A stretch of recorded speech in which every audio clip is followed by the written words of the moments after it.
I was a jail nurse for about 3 years in a correctional facility that housed approximately 1,300 inmates. I loved the job and would have stayed longer, but administration sucked. That's another story though. Anyway, I worked the night shift and had some creepy stuff happen that just couldn't be rationally explained. I worked both booking and infirmary, but the majority of the incidents occurred in infirmary. Okay, I was there maybe a month. Not a new nurse, but new to corrections. Anyone who has spent time at any jail will tell you that when those heavy doors slam shut, it's a very distinctive, definitive, loud sound. So to get into the infirmary, you have to have a key or be buzzed in by central control. I'm sitting at my desk and I hear the metal door outside my office click, like someone from Central has unlocked it, and it opens about halfway and then just slammed shut. Now, in my office, there is a huge glass window so that nursing staff can see any inmates that are about to enter. So when the door slammed, I thought it was just the officers messing around, and I jumped up and went to the window, and no one was there. I called Central, and the officer that answered sounded like I had just woken him from sound sleep, and I said, "Ha ha, very funny." He had no idea what I was talking about, and I knew this officer, and I was surprised that he would go along with any type of prank because, frankly, he was kind of a jerk with absolutely no sense of humor. So I thought it was some mechanical glitch. I sat down and everything just changed. It felt colder, and I felt as if I were being watched. I was just all around uncomfortable. I took my stethoscope from around my neck and put it on the desk and left my office to go into the medical department. I stayed in medical for a few, talking to the staff in there, and then went back to my office. When I walked in, I went to grab my stethoscope off the desk to check an inmate, and it wasn't there. I looked on the desk, on the side underneath, and it wasn't there. I should mention that when I left my office, I did lock the door as per protocol, and I'm the only one on shift with the key. Now I think I'm going crazy, so I start looking everywhere and I can't find it. Now in my office there is a large closet that holds all supplies. This is also locked, with the key being on the set of keys that I carry. Later in the shift, I needed to go into the closet to get something. I really don't remember what. And sitting in the middle of the floor is my stethoscope. I picked it up, and the heavy metal door outside my office clicks again, opens halfway and slams shut. I locked the closet, locked my office, and went out for a smoke. I was scared shitless, but I had responsibilities and patients to look after, so I go back in, and I swear the whole atmosphere felt lighter. It was warmer, and I just felt more comfortable. After my shift, the central officers rewound the tapes for me, and I saw the doors just open and slam shut, with not a single person near them or in the hallway. I wish I could say that was the last time that happened, or that I got comfortable with it. I did not, because each time it happened, it seemed that the doors slammed harder, and that uncomfortable feeling lasted longer and longer, and almost felt like I was being stalked. Things that went missing were found in different parts in the jail. My pen case in the women's wing, my med sheets in solitary central controls room, my portable blood pressure in the kitchen. And each and every time something of mine would show up in some other part of the jail, the officers and I would look at the tapes and see no one. Remember I said I felt like I was being stalked? Well, that's because all these things happened to me, but no other nurse that worked night shift. Not one other nurse who worked on my days off had any doors click open or slam shut. Their stuff didn't disappear and then reappear elsewhere either. It was just me. Every officer and every one of the medical staff who worked there well before I got there swore up and down that this type of incident never ever occurred before. It got to the point for me that I started just not staying in my office. I just got all the stuff I needed for my shift and sat at the office desk. I did that until I left there to get another job, and I haven't had anything like that happen again since. I grew up in a farm town, and the only place to get groceries besides the grossly overpriced Shopco on the edge of town was the family-owned supermarket, Robertson's. The Robertson family was very attractive in the community, but also had a reputation for misery to straight-up evil, depending on who you asked. If you asked me and the rest of the bag boys, Robertson's had a dark aura around it.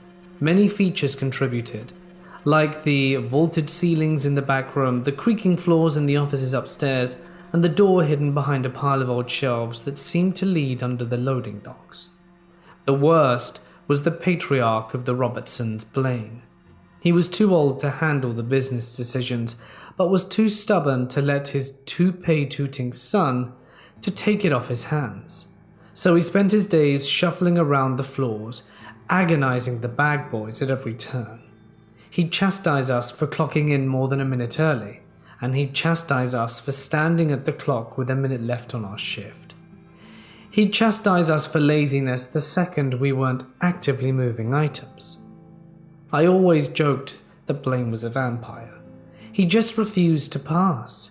Why else is there never a call over the intercom for kids who lost their parents? One night, my suspicions were reinforced. Blaine had showed up about 9 to take care of some office work upstairs. With all of our closing duties done, my partner for the night and I lollygagged in the storeroom right at the foot of the office stairs. When 10 rolled around and it was time to close, I figured I'd let Blaine know we were locking up, and I started up the stairs and suddenly noticed it was dark. I got to the top and looked around. Not a single light in the offices were on. We had been standing at the bottom of the stairs the whole time, and Blaine had never passed us. Even when Blaine isn't looking like Nosferatu, strange things happen upstairs. The exposed water pipes leading upstairs twang like someone hit them with a hammer. Footsteps on the creaky floors echo through the whole back room, and all of this happens when the offices are pitch black, as we stand next to the stairs. One night, my partner and I got freaked out by the noise from the offices and decided to spend the remainder of the shift lapping the store. But as we walked perpendicular to the aisle, a can of green beans halfway down the vegetable aisle suddenly fell off the shelf. We put it back in place and started walking again. 2 aisles down, another can fell off.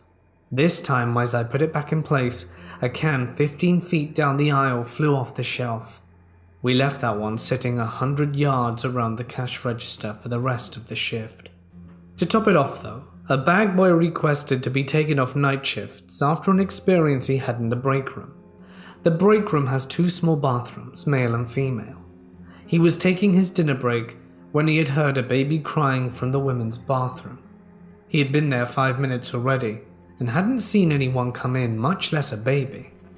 He ensured the crying for 5 more minutes before he got concerned and knocked on the door. Repeated knocks and questions got nothing back except for the non-stop bawling.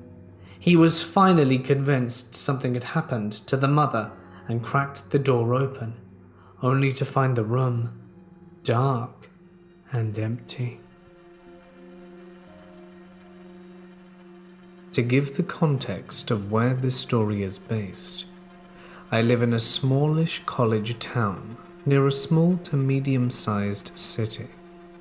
The town itself doesn't have a lot of people and is mostly here to cater to the demand that comes from the college.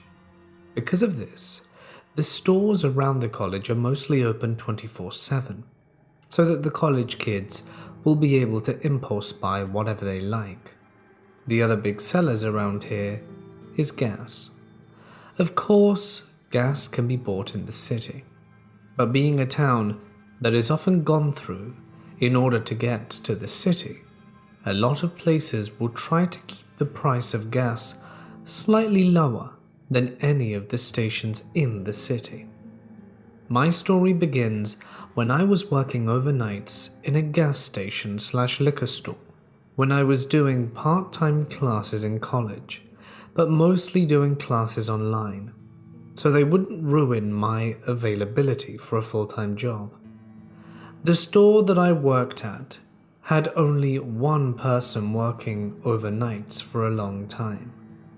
Even though a lot of people, especially girls, would complain of the lack of cameras and the fact that you don't always get the best people going into a liquor store / gas station in the middle of the night.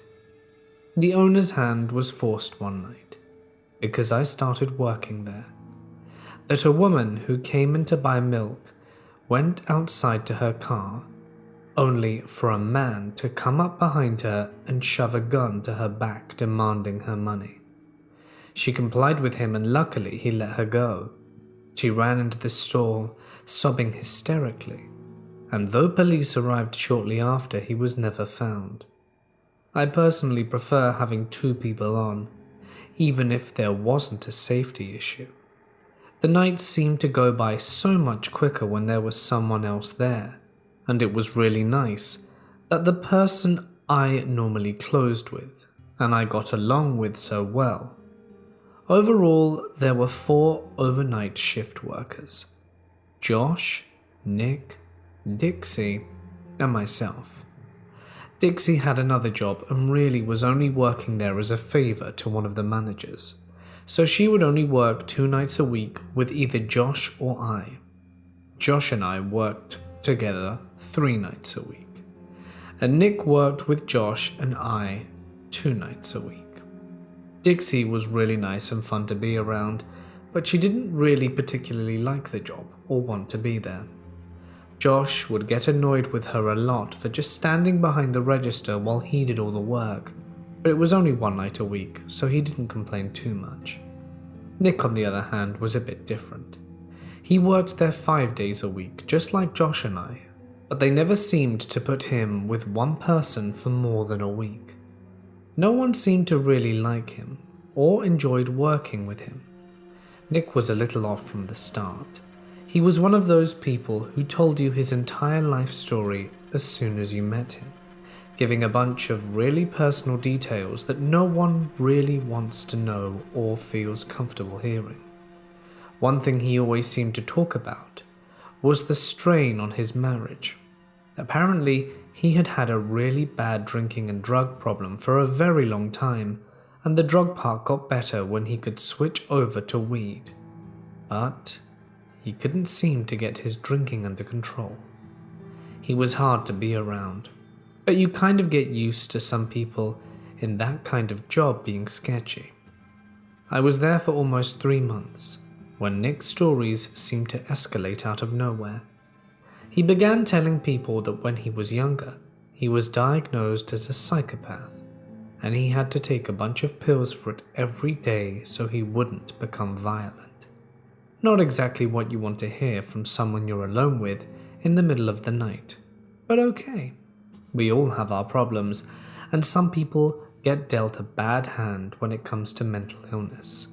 I myself always struggled to get my anxiety and depression under control, and without medicine, I wouldn't be killing people by any means. I'd probably be hospitalized in danger to self categories, so as creepy as that was, I assured him that a lot of people needed to take medication for some kind of illness, and as long as you stick to it and are honest with medical professionals, there's no reason you can't still do anything anyone else can do. He seemed pleased with this answer, and soon after the subject was turned to other things. He was especially cheery and nice to me after that for the next week or so, letting me know daily that he was taking his medicine and felt like things were going well with him. I always answered enthusiastically, but I'm pretty sure everyone, especially Josh, was aware of how much I wish he would stop talking to me about it and would leave me alone. Josh had a wife and a daughter who was 2 at the time, so he couldn't help but see us younger girls through the eyes of what his daughter might potentially have to deal with when she was our age, and seemed to go out of his way to end my conversations with Nick rather quickly, which I was grateful for, and didn't really try to pretend that he liked Nick. It wasn't before long Nick started conversations with me, going into details about why he was diagnosed, instead of how his medicine was working, which I won't get into here because a lot of it is very violent. I told him repeatedly that I didn't want to know about that, to which he would act like he misunderstood and change the subject, only for him to circle back to it about an hour later. When I confided to Dixie about it, she told me that she would take care of it and told her friend, which was the manager who asked her to come work there. The manager couldn't really do much, since I seemed to be the only one that he would talk to about these things, and told me to come to her again if he made me feel uncomfortable. It was starting to get increasingly tense for everyone working there. After he was talked to by the manager, and soon after 2 other women who worked with him on the night shift reported comments he made to them to the manager. I was questioned, in which I agreed that all of the statements made by the women were similar to things that had been said to me. Nick was given a final warning and a write-up. The next few times I saw him, he would go on rants about how people there were only reporting him because they didn't like him. I assumed he didn't know that I had been questioned too, and neither Josh and I had any intention of telling him. He got so angry at one point that he practically was in tears, saying how lucky those twats were, that he was on his meds, and what he would do to them if he was not. Fortunately, it was about that point that his shift ended, and pretty much as soon as he clocked out, Josh told him that we had a lot of work to get done that night, so we didn't really have time to chat. He nodded and walked out the door without another word. Josh wasn't lying either. The truck had come extremely late that day, so there was still quite a bit of things that needed to be put on the shelf. One thing that the earlier shifts never seemed to do, unless they absolutely had to, was stocking the drink coolers. It is true that they're easier to do at night, but when there were a lot less customers, so it was annoying since we couldn't chat. But we went with it, and I can't remember the time that Josh went into the drink cooler, but it must have been pretty late since we had been there a while. At that point, I was still focused on stocking the shelves and making sure everything looked full if we didn't have it, when the bell chimed signaling someone had come in. I threw out a good evening and I'll be right there, since anyone that comes in that late usually only wanted a pack of cigarettes or to pay for gas in cash. I put down my box and went to the registers, slowing dramatically once I could see them. You guessed it. There was Nick, not looking at me but leaning next to my register. I'd be lying if I said I had a reason to be afraid. It did turn out he was drunk, but I couldn't detect it right away from the smell of booze that always seemed to linger in the air around there, and Josh was right on the other side of the wall. Even so, I considered for about 30 seconds if I should actually go, or if I should run into the cooler and get Josh. Nick wasn't a young, fit guy or anything. Years of drugs and drinking had aged him prematurely and ruined his body, but he was still intimidating to a 20-year-old girl. Unfortunately, Nick made the decision for me when, probably tired of waiting, turned towards me, and that's when I noticed immediately that there was something off about him. My voice was nothing more than a pathetic whisper when I asked him what he wanted. He just stared at me, nothing on his face to tell me what he was thinking. I was about to speak again when he spoke, barely intelligible because of his slurring. "He leave you here alone?" It took me a second to shake my head and tell him in a hopeful, steady voice that Josh was in the cooler and asked if he wanted me to get him. Again, staring at me in silence. At this point, I didn't even care what he said. I just wanted him to say something. The silent staring was creeping me out. I asked with more force in my voice, "What do you want, Nick?" As soon as I stopped speaking, he grinned at me in a disgusting, almost singing voice. "You're lying. You're alone." He laughed and took a step towards me but stumbled, allowing me to take several steps back. At this point, I should have run to Josh. I should have called for him. Anything. But I couldn't believe that I was reading the situation right. Nick was really weird, but I had never felt an actual danger around him before. He had never come off as more than a little unstable. He continued to come forward in slow, stumbling steps, telling me to come here and that he just wanted to talk. I kept out of his reach, telling him to back off and that I could hurt him if I had to. He thought that was particularly amusing and laughed loudly enough that Josh told me later that was what caused him to look through the spaces of the racks and see what was going on. Josh was out the door in a second and seemed to come out of nowhere, shoving himself in between Nick and I. They didn't even say anything, just stared at each other down before Josh said in a stern tone, "I think you should leave now." Nick stared blankly for a moment, then scoffed, telling us that we couldn't take a joke.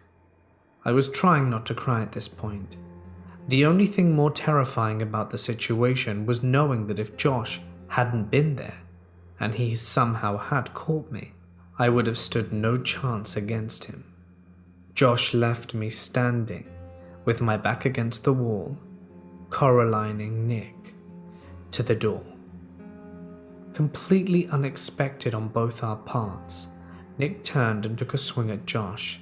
Luckily, either because Josh was drunk or really uncoordinated, he missed Josh's face, and Josh grabbed the back of his coat and brought him down as he smashed his knee into Nick's stomach, and used the opportunity of his spluttering to drag him to the door and throw him out, locking it. Josh had just turned and told me to call the cops as we heard this sickening crack behind him. We both jumped up and looked at the door to find this big circle of glass. It's hard to explain, but if you've ever seen a movie or an actual car wreck, when something hits a windshield but not hard enough to break through and it just turns all white around the point of impact, that's what the door looked like. Josh didn't have to tell me what to do.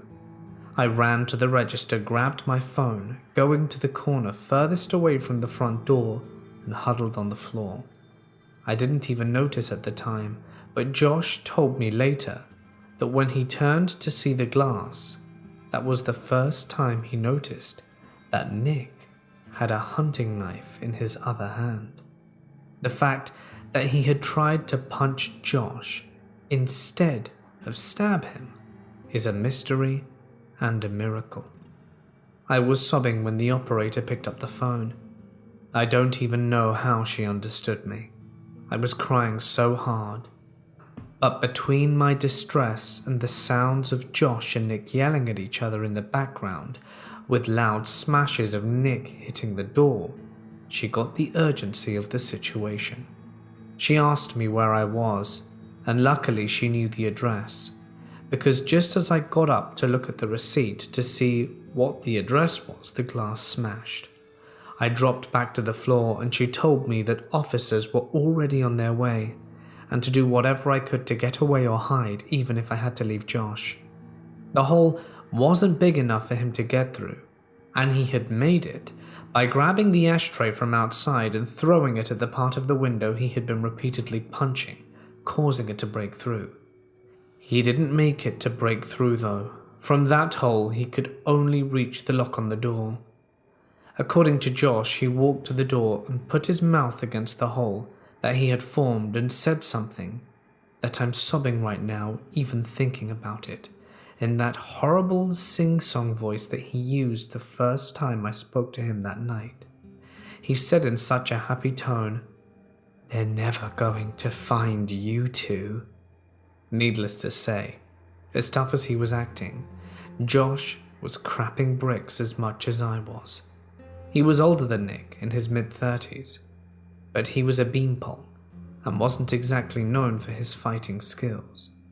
Even so, as soon as Nick unlocked and started to open the door, Josh slammed his body into it, knocking Nick backwards from the impact.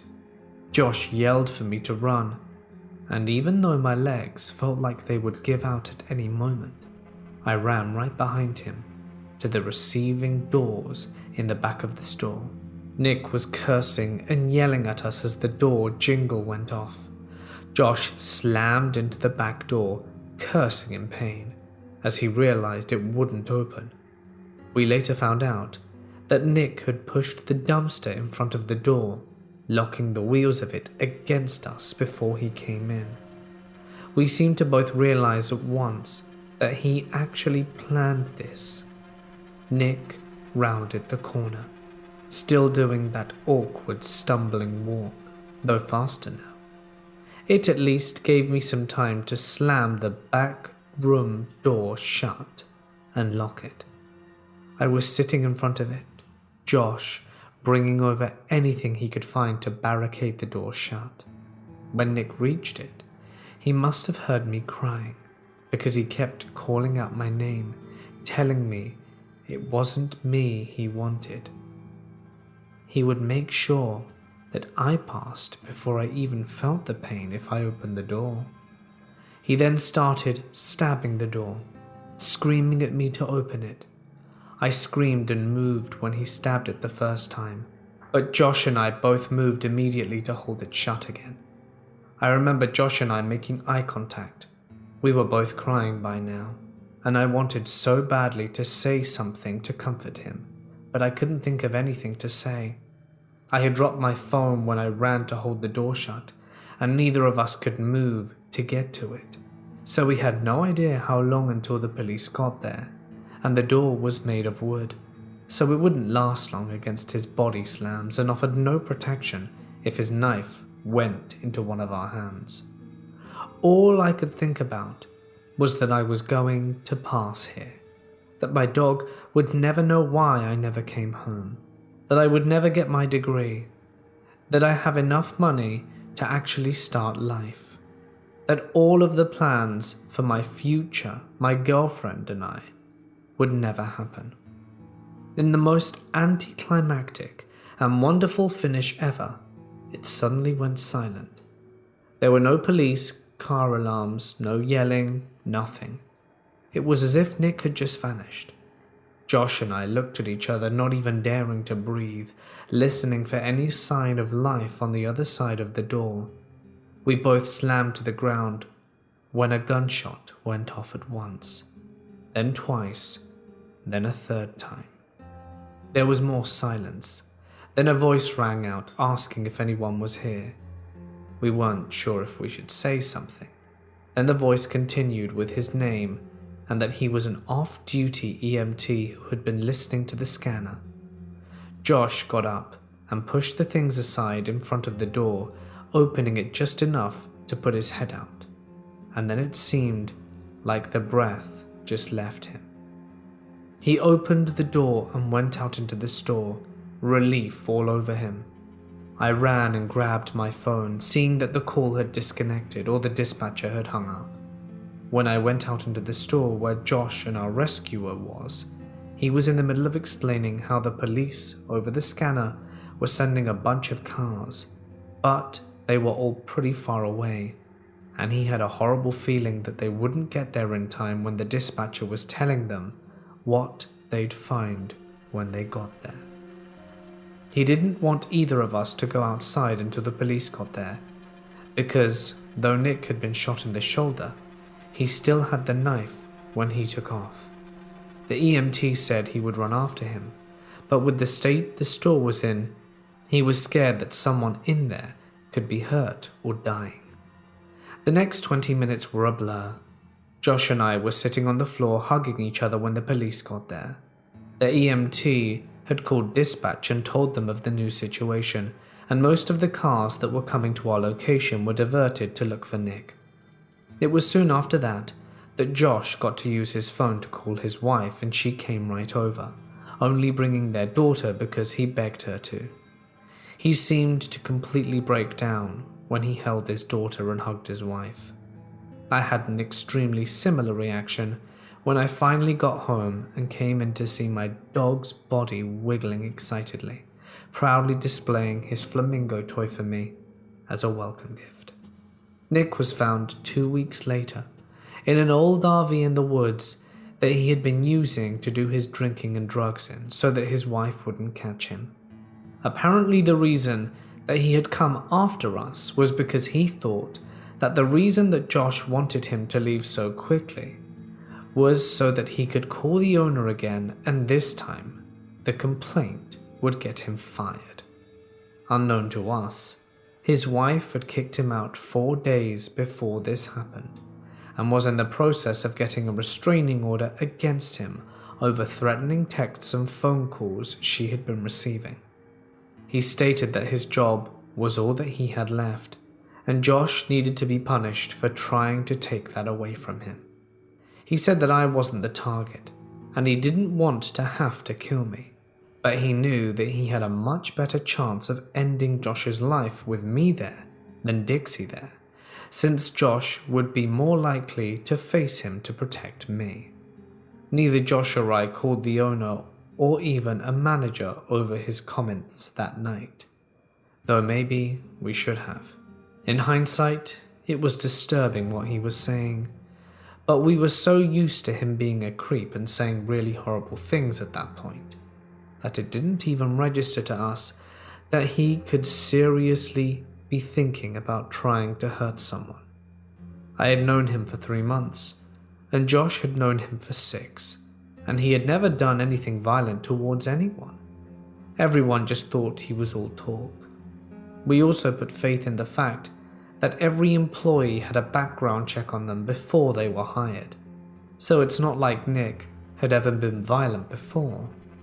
He took a plea deal so that the 2 counts of attempted murder would be dropped, and he would go instead to a mental hospital for offenders.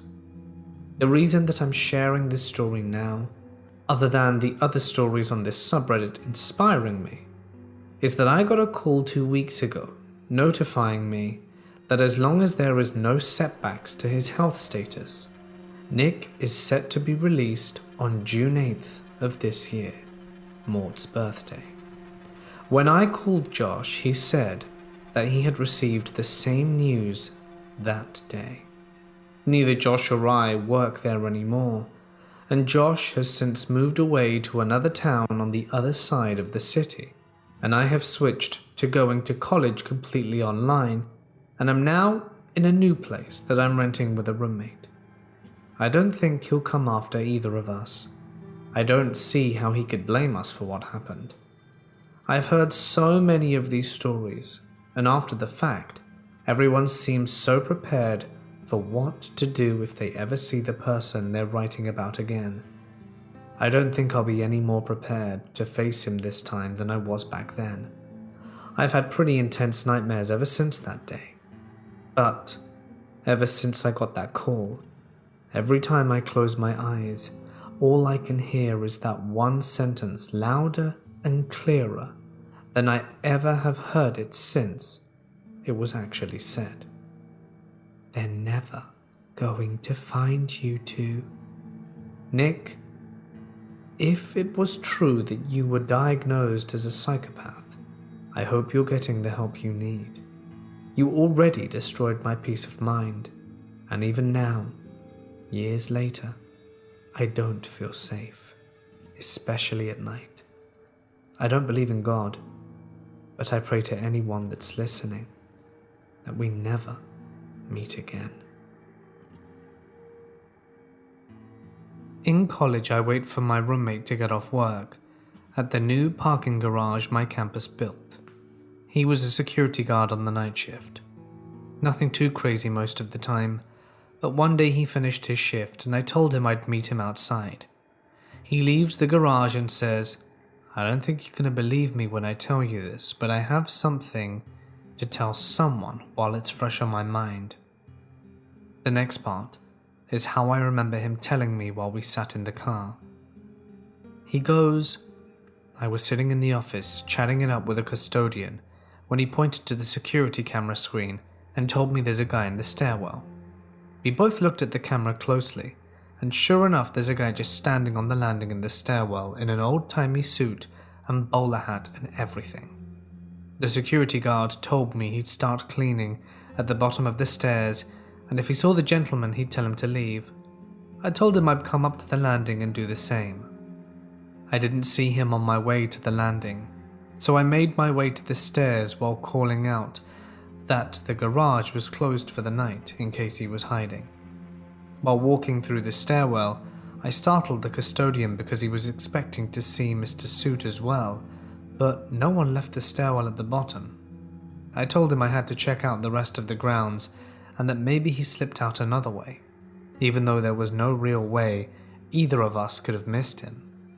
I'm approaching the ramp of the next to last landing on the top of the garage, and I see an older woman in an old-timey dress and umbrella. She's going up the ramp in the distance, and I yell at her that she shouldn't be up here and swiftly pick up the pace before I lose sight of her going to the top level.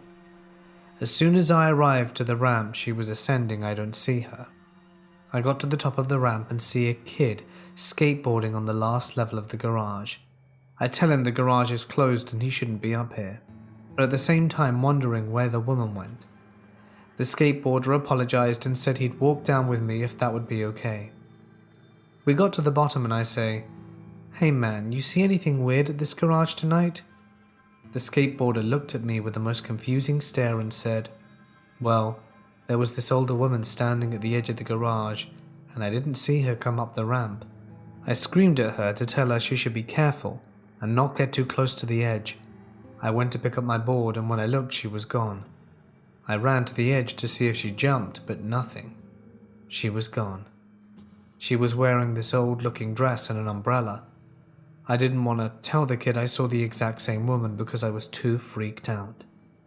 I suggested that it was probably a costume party and some people were messing around. I couldn't explain the disappearances though. He said he thought the same thing, but he remembers his boss telling him that years ago, 20s era people would dress up in their Sunday duds and walk through the park in town. The park was right where this parking garage was. When working security, we had to check the interior of this empty building that was at one point a knockoff of JCPenney. So many mannequins in there randomly posed. I answered a door dispatched to the building. It's raining outside. I head in and clear the corner to find every mannequin in the hallway. I backed out of that place and called 10-8 as I'm closing the doors, and I swore I could see one moving. I changed to a different patrol area after that. No freaky mannequin murders for me. I was sitting outside my work having a smoke. 4 a.m. Not a soul in sight. A man came up to me, asked if I had a spare cigarette. I politely declined. Normally this just elicits some grumbling, then they amble off. Not this time. Buddy decided to dig in his heels. He had all his earthly belongings on his back, and a gigantic glass bottle of vodka that he started swinging around. He also had the kind of eyes that would give a lion tamer the heebie-jeebies. Not an ideal combination in someone who's getting up in your unarmed face. You better give me a smoke. No, dude. Sorry. I said give me a smoke. You don't know who you're dealing with.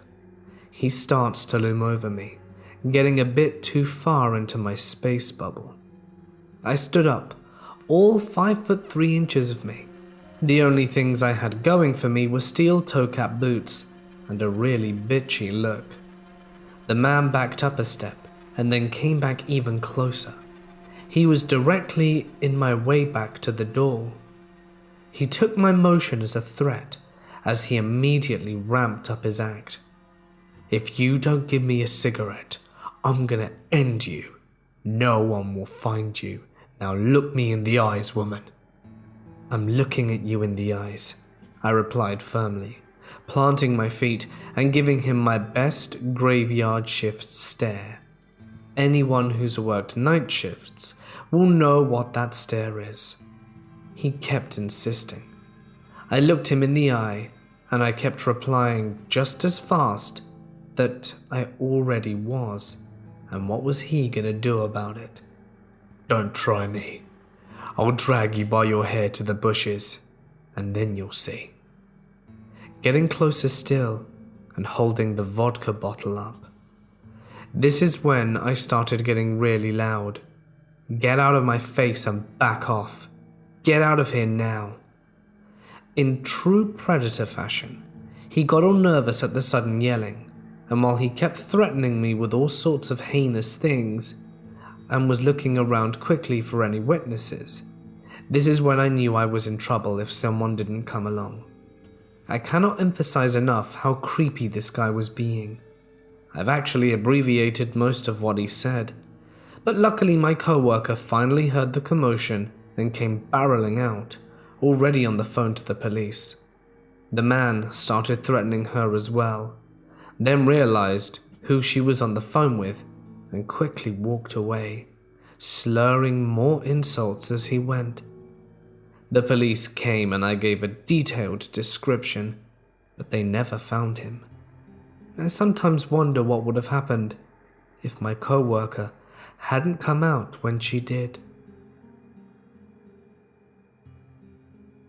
I used to work graveyard shift in a nursing home in Texas, and there were 3 occasions that I saw what I considered to be shadow figures. Nothing scary happened, but it's the only occasion I've been at where I've had personal paranormal experiences. Maybe a week or 2 before this occurred, a man passed away suddenly after waking up and following his normal routine. He went from getting himself dressed and going for his daily walk, and after having 1 coffee, in the time it took him to ask for another cup, he suddenly stopped breathing and was gone.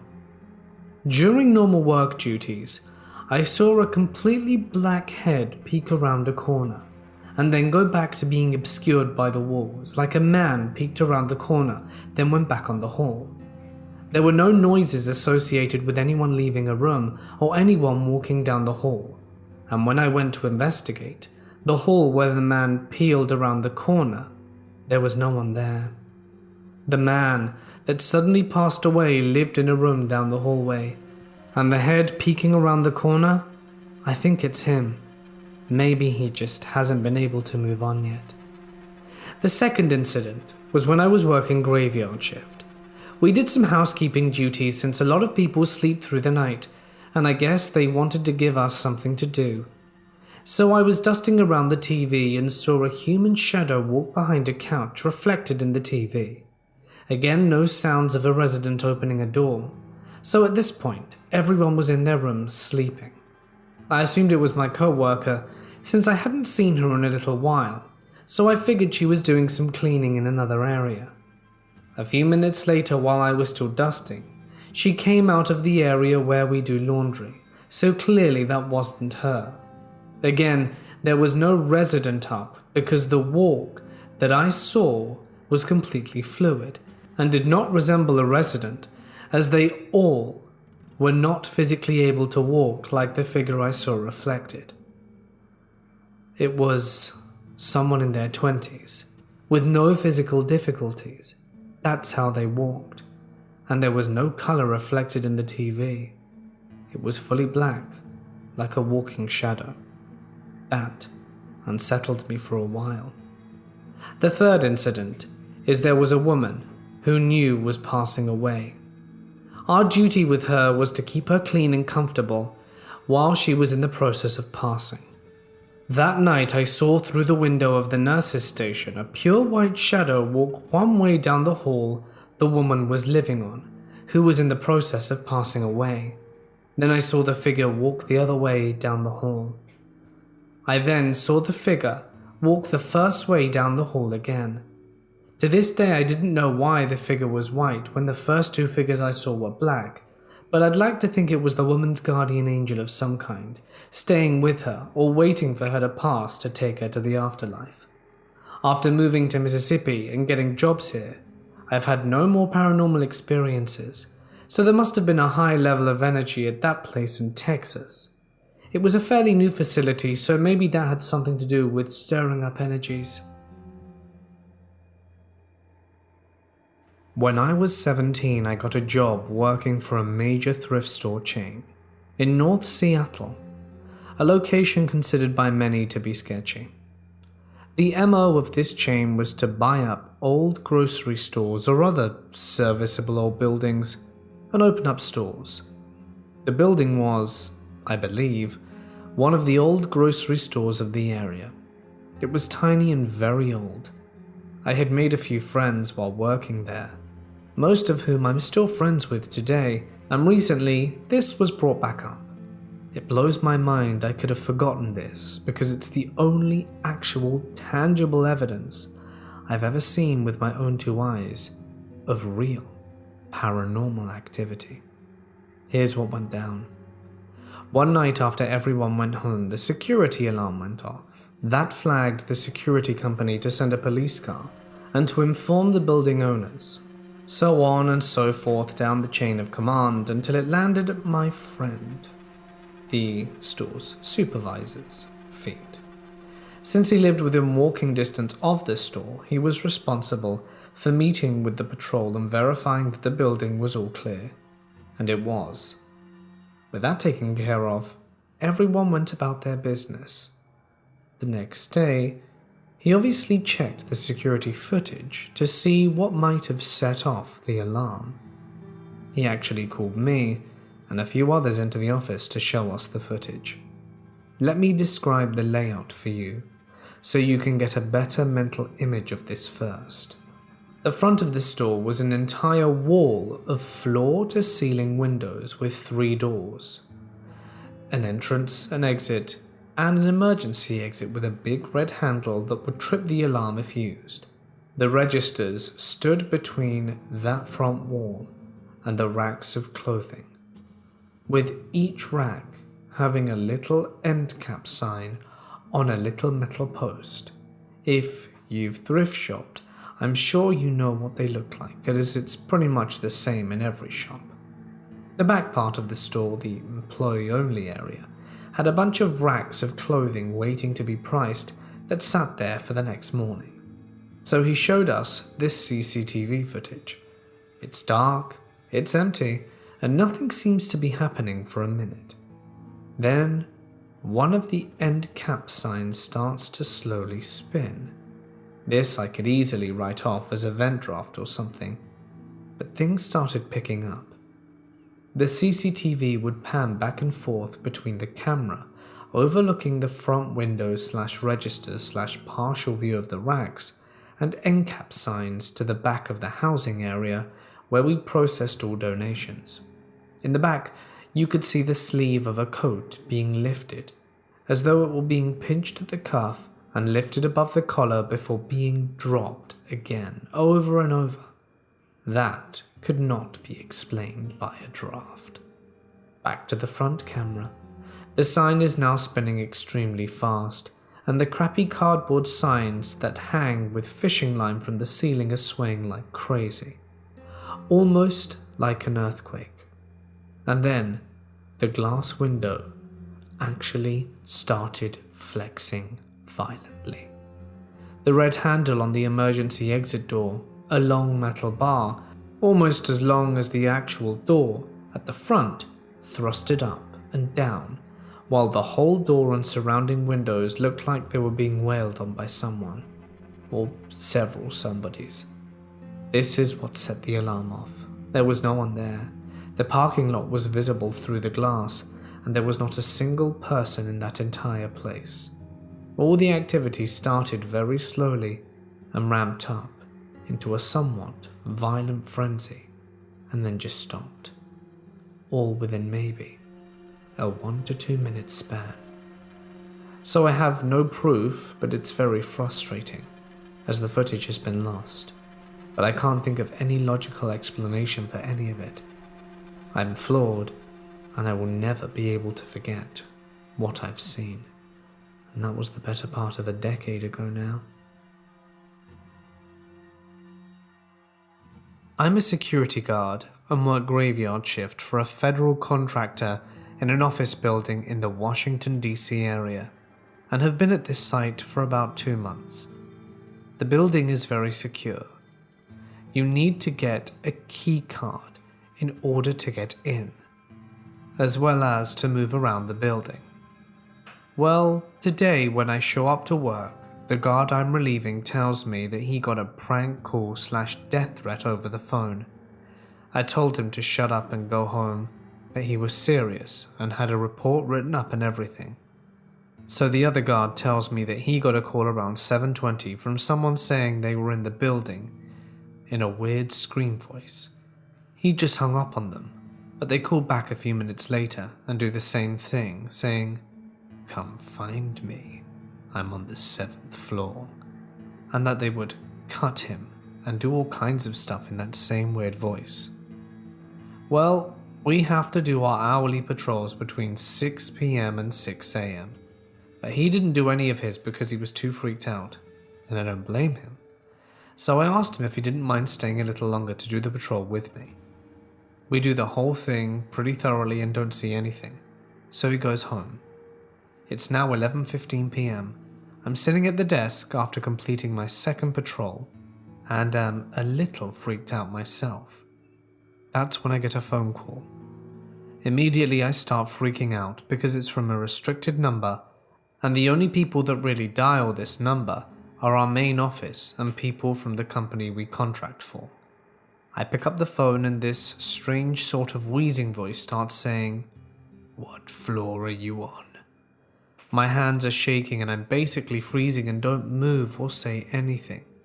After asking me the same question several more times, they hang up, and I call my supervisor, the building security manager, and our dispatch.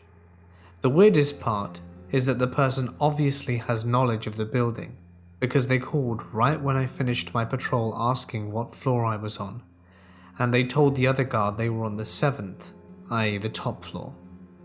Even though I know there's a high chance this is just a prank call from one of our old guards, there's still a slight chance that there's an actual insane person in the building, and I have never been so scared in all my life as to when I heard that voice.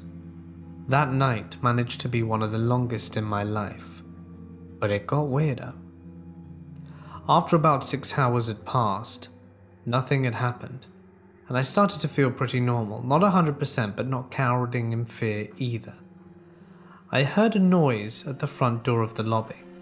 The lobby is shaped like a triangle with the front desk and guard station at the base of the triangle, and the whole right side is a big window with the front doors at the far end of that side.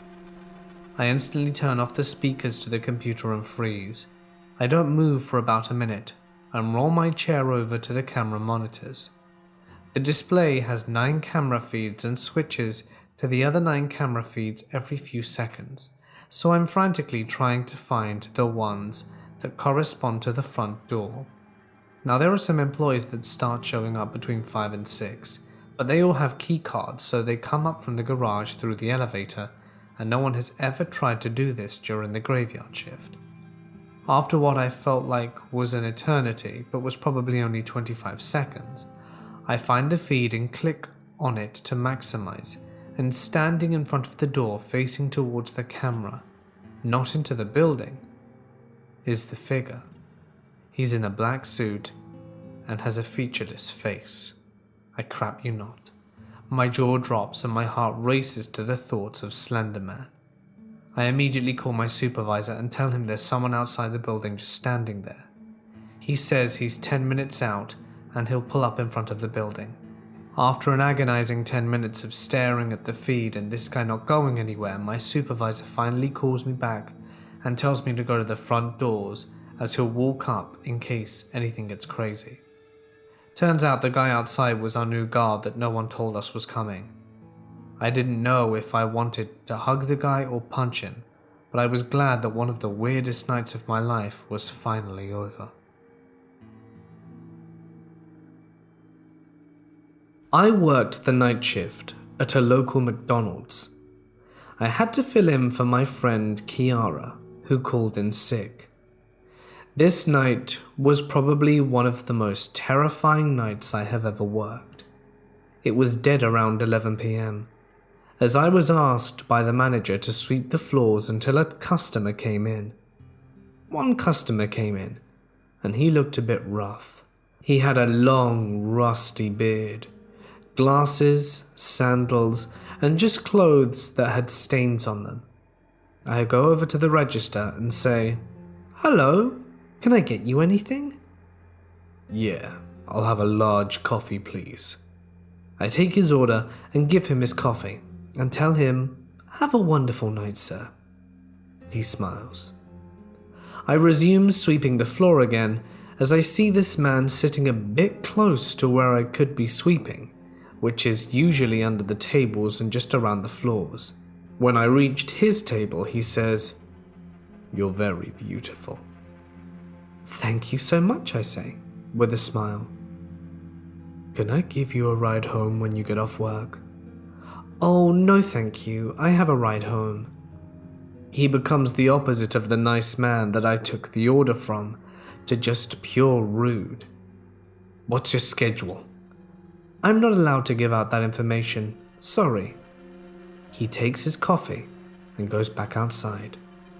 The next night, after that, Kiara and I worked together, and my other guy friend Jack too. I told Kiara about the guy from the night before, and she gave me a weird facial expression. Jack comes over and says, "Monica, is everything okay?" I tell him about the guy from the night before, and he gave me a look of terror. What he said sent chills running down my spine. "The man called the restaurant earlier and asked about you." My blood ran cold as I saw the same man walk back in. Kiara's face went pale and Jack's stomach dropped. My stomach turned in knots and I say, "Hello, can I get you anything tonight?" "No, but can I take you home?" Jack steps out and says, "No, she ain't going anywhere with you. Get out before I call the cops." The manager got pissed off at Jack for leaving his position at the drive-thru window while Kiara was frying burgers, and Jack agreed to switch positions with me until the morning crew came in. The manager asked me to take the trash outside. I nervously said okay. Jack, on the other hand, was furious that the manager asked me to do it. Jack was nice enough to do it for me. I stayed by inside, and Jack comes in and pulls me into the janitor's closet and says, "That guy was waiting for you in his truck with 5 other big guys in there." I felt sick to my stomach when he said that. Jack informs the manager, and, like the asshole that she was, says, "He's not gonna hurt anyone. He's harmless. Get back to work." The next morning, me and Jack worked together, and my co-worker Taylor informs me that the man has come back, and told him my schedule and that he will wait for me to come back today. I was sick of it, until I saw him come in. Jack, being the good friend that he was, told him to get out of the restaurant and never return, or else he'd call the cops. Jack lost his job because of this, but to me he was just looking out for me. I cried when Jack lost his job, because I knew Kira would be working alone without anyone else to protect us. But I never saw the man again after that. I quit my job at McDonald's, and so did Kiara. Me, Jack and Kiara now live in the same apartment building and work at a grocery store. I don't know what could have happened to me if I took out the trash that night, and not Jack. I'm just happy I never saw that creep again.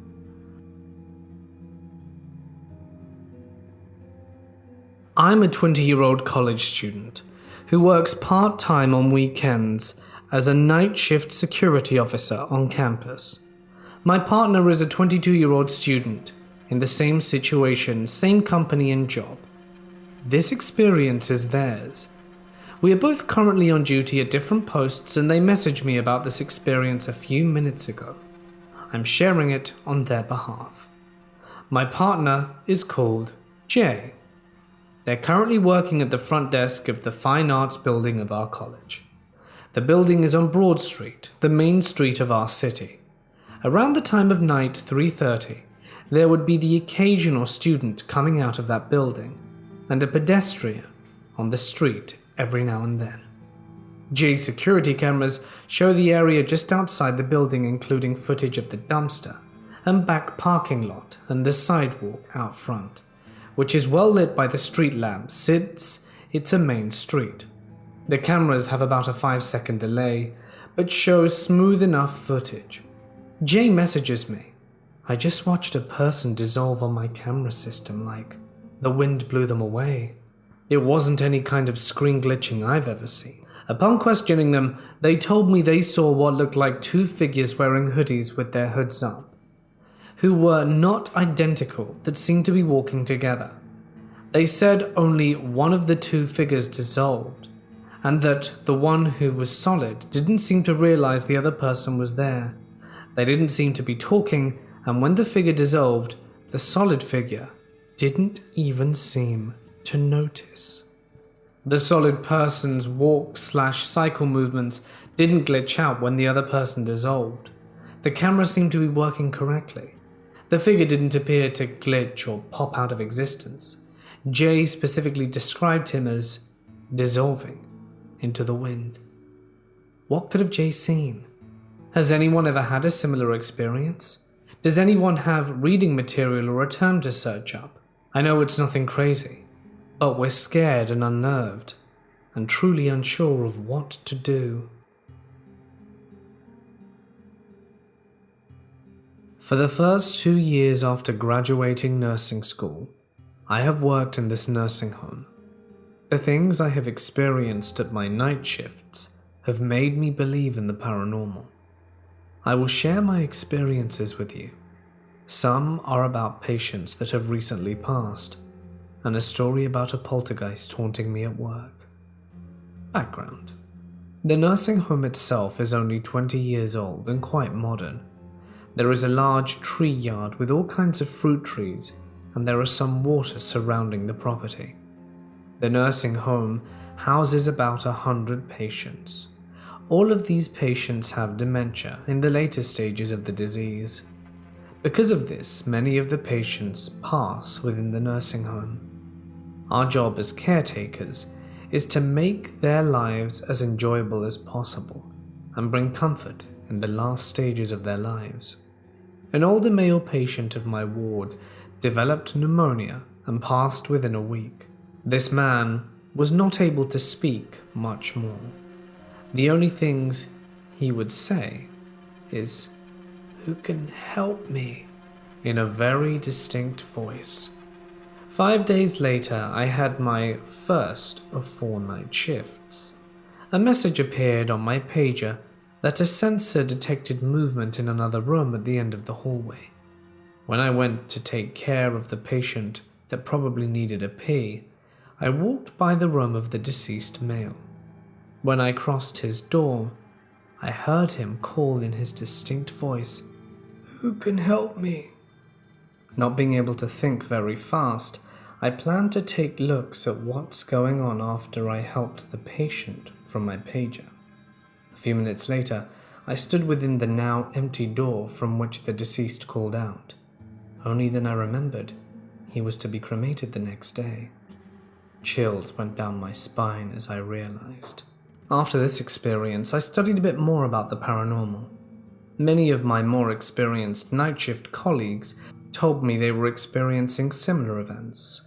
I also got told about a probable poltergeist who resided in another ward, in a more abandoned room in the other ward. A few months went by and the occasional feeling of being followed occurred.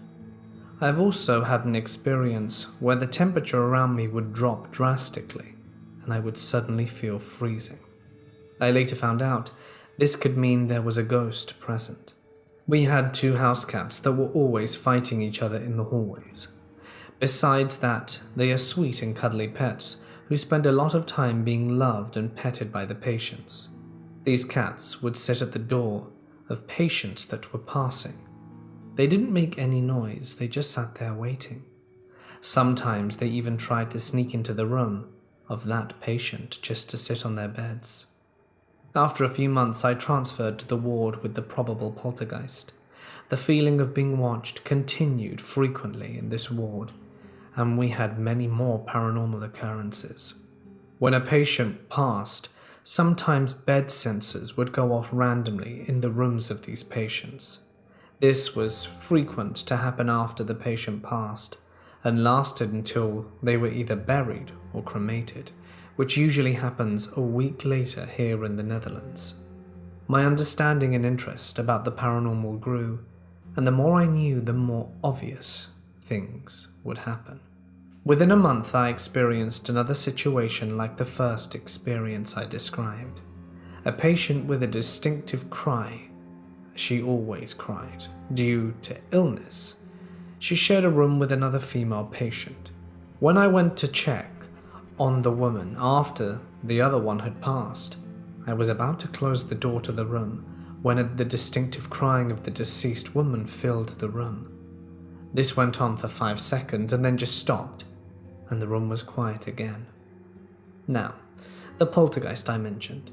The room that he inhabits is number 3, which has something to do with the evil spirits according to Ghost Adventures. The room was used in the times where the nursing home was full of patients to house the terminally ill, as lots of patients passed there. The room kind of fell out of commission when the demand for nursing home beds went down. People that were passing could be nursed in their own homes since there was no longer a waiting list for new patients. The poltergeist would follow me around the ward if I passed the room. When I got an uneasy feeling of being followed, I knew that it was there. Sometimes it would make my emotions go from really angry to being sad to the point I had to fight not to cry. Being a young male, this is abnormal for me. At some point, the sensor of that room would go off even when there was no one in that room and the sensor wasn't activated.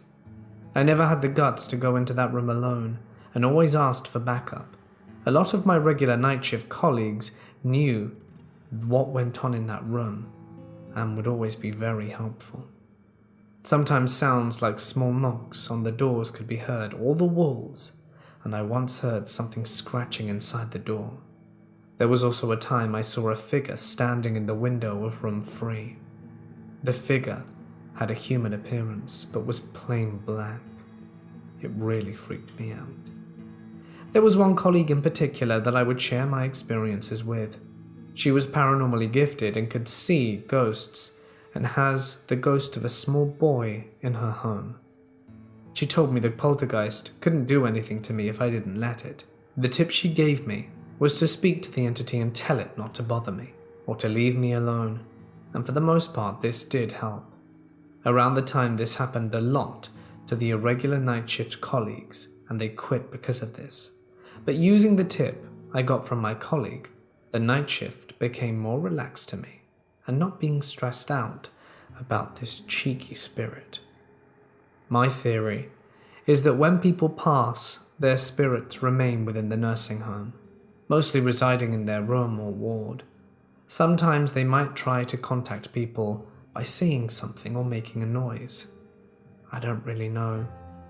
No one truly does. But after they tend to be buried or cremated, I feel like their spirits move on.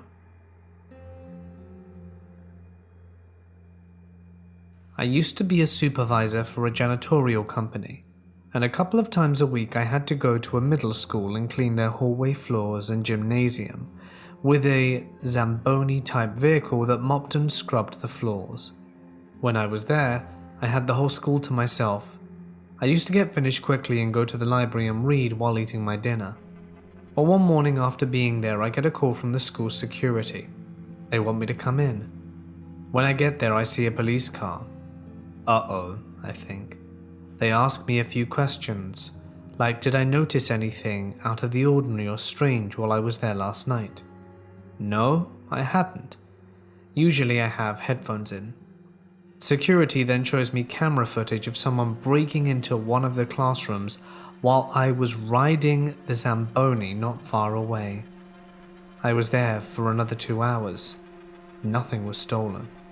But the worst part was they didn't have footage of the person leaving. They didn't go out the way they came in, and the police had to sweep the entire school. Never did find out what happened with this one.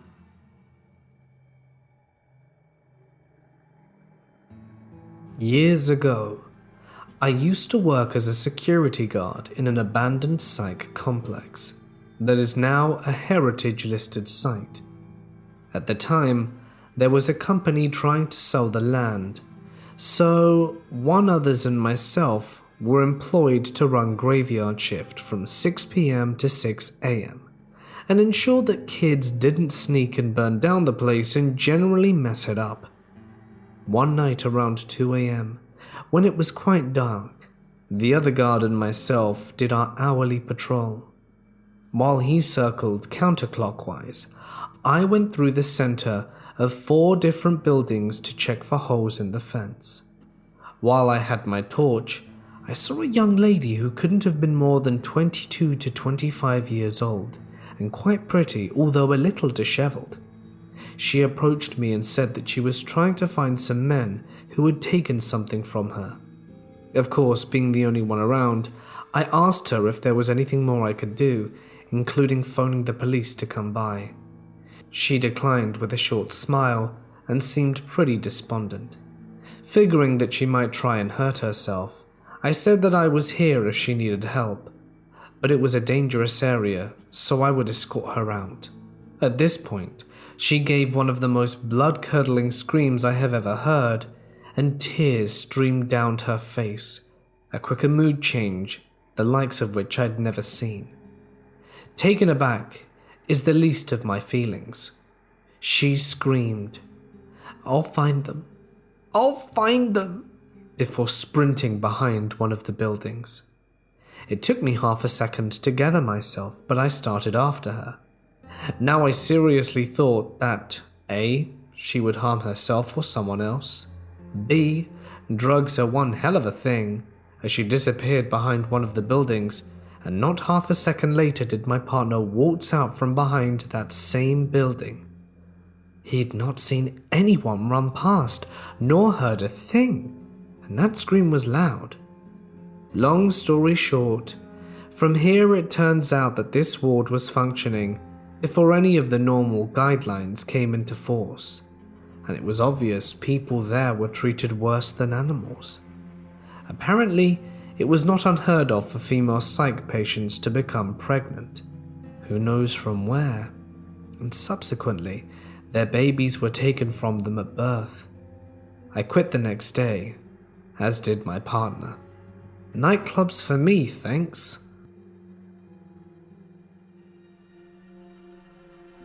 This happened after work this past Christmas Eve.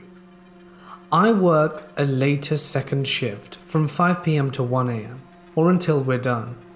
I should also mention that while the warehouse is in a nicer area, a couple of blocks down it gets sketchy at night. We've gone down around 2 a.m. and me and my one friend were the first out to the parking lot and were standing there talking while we're warming up our cars. We were talking for maybe 5 to 10 minutes, and during this time I saw this small sedan drive by, slowly, but didn't think much of it because it was a little icy out, and I figured we were just being cautious. But then I saw it slowly coming back down the road from where it came west and pulled in and parked in the parking lot across from us, which was strange because it's a welding shop parking lot and no one's ever there past 10 p.m. besides police doing speed traps. At that point, I pointed it out to my friend and he said he noticed it as well and thought it was weird. Then this big dude got out the car and walked across the street over to me and my friend while the car he got out of drove off. He asked my friend for a smoke, and as he did that, I walked over to my car to start scraping it off so he would hopefully just not talk to me. But as soon as I stepped back out of my car with my wallet in hand so I could use one of my cards to scrape the windows, he called over to me. I didn't want to be rude even though something felt off about the situation. But I said, screw it, there's cameras watching me and the rest of the workers should be out in 10, so I'll be fine. I'm 6 foot, 180 pounds soaking wet, and the dude was a good bit bigger than me. I'm guessing 6 foot 2, 6 foot 4, and a solid 250 pounds. He was trying to make small talk with me and ask about what we do there, how it sucks we have to work on Christmas Eve and just random stuff like that, but I got the feeling he was sizing me up. So even though I have extreme social anxiety and can barely make eye contact with people I know, I remember my grandpa always telling me if I'm in a sketchy situation with someone to stand tall, chest out, and make direct eye contact the entire time. Essentially do whatever makes you look like you aren't scared or nervous, so you look like you're more trouble than you're worth. I saw him keep looking down towards my wallet, so I took a small step back so I could make sure I was within the view of the cameras. Then he said, "So, hey man, do you think you could give me a ride to my house? It's just down the street. I ran out of gas at the store, and I need to go back to my house to get money." Now, the grocery store he said his car ran out of gas at is about a mile away down the road to the east, yet the dude came from the west, and also if he needs a ride to his house in the west, why wouldn't he have just gone there from the person who dropped him off who came from that direction in the first place? I then remembered reading online somewhere that around the holidays people will do whatever they think they can to try to get someone to give them a ride and then force them to take you back to their house and rob them. At this point I'm like, screw this, he's trying to rob me. So I walk back towards my car since I know I have a giant utility knife under the seat and tell him I'm good and to please get off company property. And he was like, "Come on man, it's Christmas Eve," while looking visibly pissed. And I said, "That sucks dude, get off the property." At this point I'm in my car and he can see me reaching under the seat and he turns and walks away and disappears in the alley a block away. I then go over to my friend's car and tell him what happened, and he said the dude was trying to get him to give him money for smokes, and then tries to convince him to give him a ride to the ATM. 2 days later, a picture of the same guy is on the local police department Facebook page asking for information on him because he was wanted in relation to a string of armed robberies that happened during Christmas time. I've never really believed in the paranormal, but haven't denied it either. But after tonight, I'm 110% sure that it exists. I work in a care home for the mentally challenged / severely handicapped. We have 2 people working night shift, one awake and one sleeping in case something happens that needs 2 people. Yesterday was my first awake night shift. Nothing spectacular happened, just sounds I've never heard while working day and didn't really pay any mind to it. I just thought it was weird. The sound I noticed most sounded like someone using a belt and slapping it against something with a little bit of force, but not a lot, and the timing between is erratic, but not longer than 3 seconds between each, not shorter than 1 second. My shift starts at 9. Nothing really weird happened, just the sounds that I heard the day before started to begin around 10. My colleague that has worked there for several years commented on the belt sound and said that he had never heard it before. Now, I begin to feel uneasiness in my body. You know, just me expecting the worst. The belt sound stopped after 4 to 5 whips. Everything is quiet and sound until 2. That's when I have to give someone their medicine. Just outside the person's apartment, there is an entrance, 10 meters in front of the door to the apartment. The entrance door is made of thick and sturdy glass and metal. Just when I'm going to try and give the person their medicine, I hear a really loud sound from the entrance. It literally sounded like someone ran right into the door. I know how it sounds because every apartment building in the neighborhood has that kind of door as an entrance, and in my drunken adventures I've run into one of them and know exactly what it sounds like. Really didn't pay that much attention to it, started wrapping up and heading out of the apartment and went into the next one to take the trash out. Just as I exit, I hear someone tugging at the door handle with all the might of an angry teenager at the staff toilet door that's right around the corner. I stop dead in my track, and my heart skips a beat. I hastily check the door, and it's open. The goddamn door is open, and I can guarantee on my mother's grave that I closed it 10 minutes earlier. Now I'm scared. I check every door in the whole building, and every door that is supposed to be closed and locked is locked and closed. It's impossible that it was my colleague, since I would have heard the staff sleeping room door open and close since it's right next to the staff toilet. After that, I walked into the staff room and have been sitting here for 2 hours since I'm too scared to move, and I don't want to step 1 foot outside until 5 a.m. Everything that's supposed to be done is done too. Just 3 hours left of this shift. I'm sure I'm gonna have bad nightmares. I work night shifts at a nursing home. I drink coffee all night to help keep me up. This one particular night, my co-worker and I were making our usual pot of coffee and noticed we didn't have any of our creamer left. We didn't like using the creamer from the nursing home. It wouldn't dissolve, so it felt like you had paper in your mouth. I told my co-worker I'd go get us some creamer from Walmart, since she couldn't leave. Her being the nurse, she had to stay in case something happened. So I head over to Walmart. I live in a pretty small town, so there's usually no one there at night, except the Walmart employees and probably 2 other customers. So I'm all over the aisle with the creamers and I hear 2 men passing by laughing and goofing off. I thought to myself they're drunk or bored and have nothing else to do and went about my business. I head over to the chip aisle. I'm one of those people that when I go to the shop I just have to get a snack. And again I see the 2 men from earlier and I'm deciding which chips I'd like, when one of them says to me, "Hey, what are you doing out so late?" Mind you, I'm a 20-year-old Mexican girl standing at 5'1" and only weigh 96 pounds. I'm a tiny girl, so I ignore them. I didn't feel like I was being messed with and didn't have any coffee yet, so I was a little grumpy. The guy then yells out, "Can you not hear me? You know hablo English?" Arrogant, I know. I roll my eyes, grab a bag of chips and leave, and then I see them trailing behind me. But I'm on my way to the self-checkout, so I figured they were going to leave the store. Before I go to the self-checkout, I remembered I needed some more wipes for my baby. So I headed over to the other end of the store to the baby aisle and noticed the 2 men still following and giggling.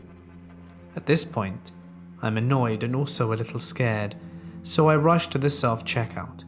As I rang up my stuff, I noticed the 2 men went to sit at the benches by the doors, not buying anything, just sitting there looking at me and giggling. I'm very uncomfortable at this point and look around for a Walmart employee to walk me out to my car and make sure they didn't try anything. Luckily, the night manager was passing by just as I was getting ready to leave, and I asked him if he could walk me to my car. I tried to tell him about the men, but when I looked over at the bench, they were gone. We both thought they probably just left. He walked me to my car to make sure I went home safely. I thanked him, locked my door, and called my co-worker to tell her what happened. Thinking it was over, I return to work. As I'm leaving the parking lot, I see a truck behind me. I didn't think much of it, until I started making turns, and they would go in the same direction. I thinking to myself, great, what if it's the guys from the store? As I reached my job, I called my co-worker and told her to have the door open for me so I can just run in. You need a code to get in, and I usually need a good 2 tries to get it open, and tonight I didn't have time for that. As I arrive to my job, I see my co-worker at the door. I get out of my car and run to the door. As I run, I heard a man yelling from the truck saying, "Bye, mamacita, we'll see you again soon." I turned around and noticed it was the men from the store. They had followed me all the way to my job, which very much creeped me out, and had been looking over my shoulder for the rest of the night. This all happened at 3 a.m. on a Thursday night. I'm not exactly sure why they followed me or what exactly they wanted, or if they were just messing with me because I ignored them, but I'd rather not find out.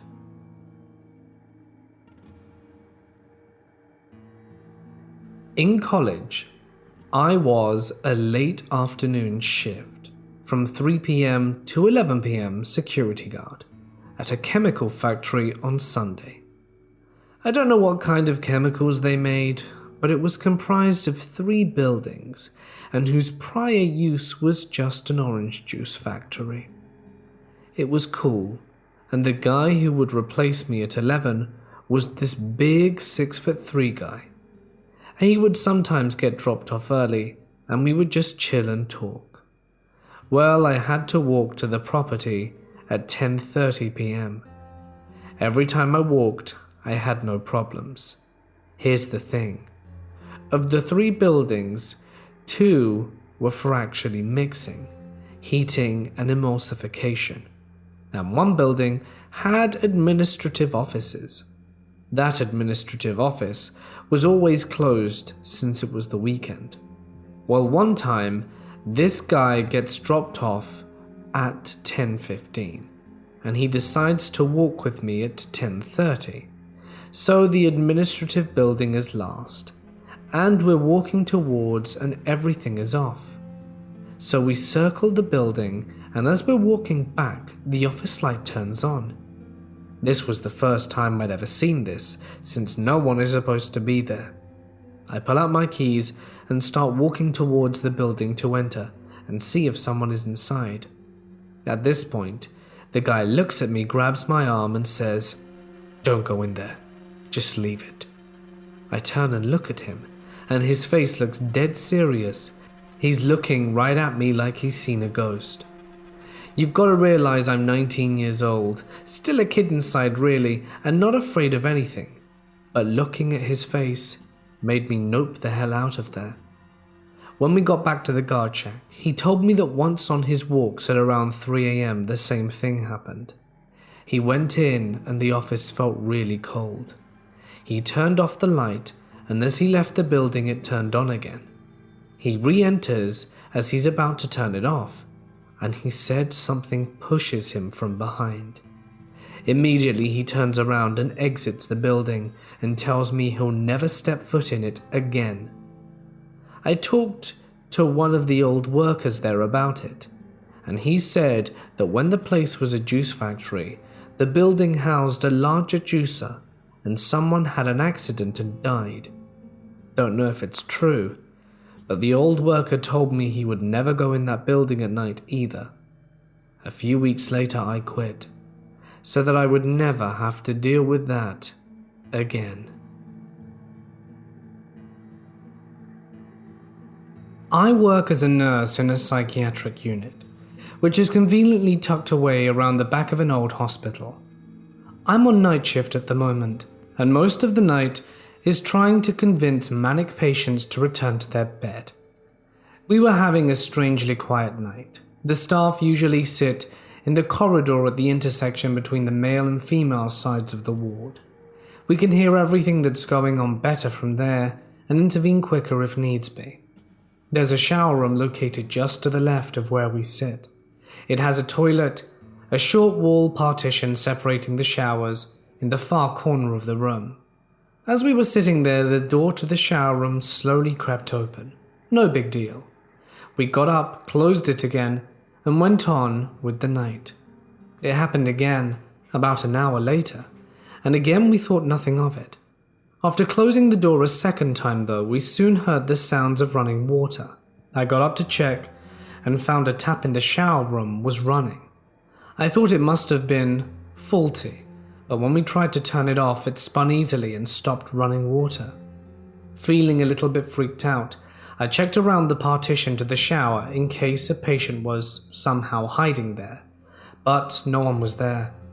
When I turned to walk back out, I felt a sudden chill on the back of my neck and heard what sounded like gas hissing behind me.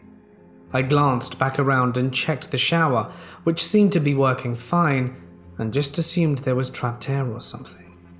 The next night we were sitting in the same place, and again, it was an unusually quiet night, until around 2 a.m, when we heard a massive bang and then a dull thud, as if something had hit against a wall and then slid to the floor.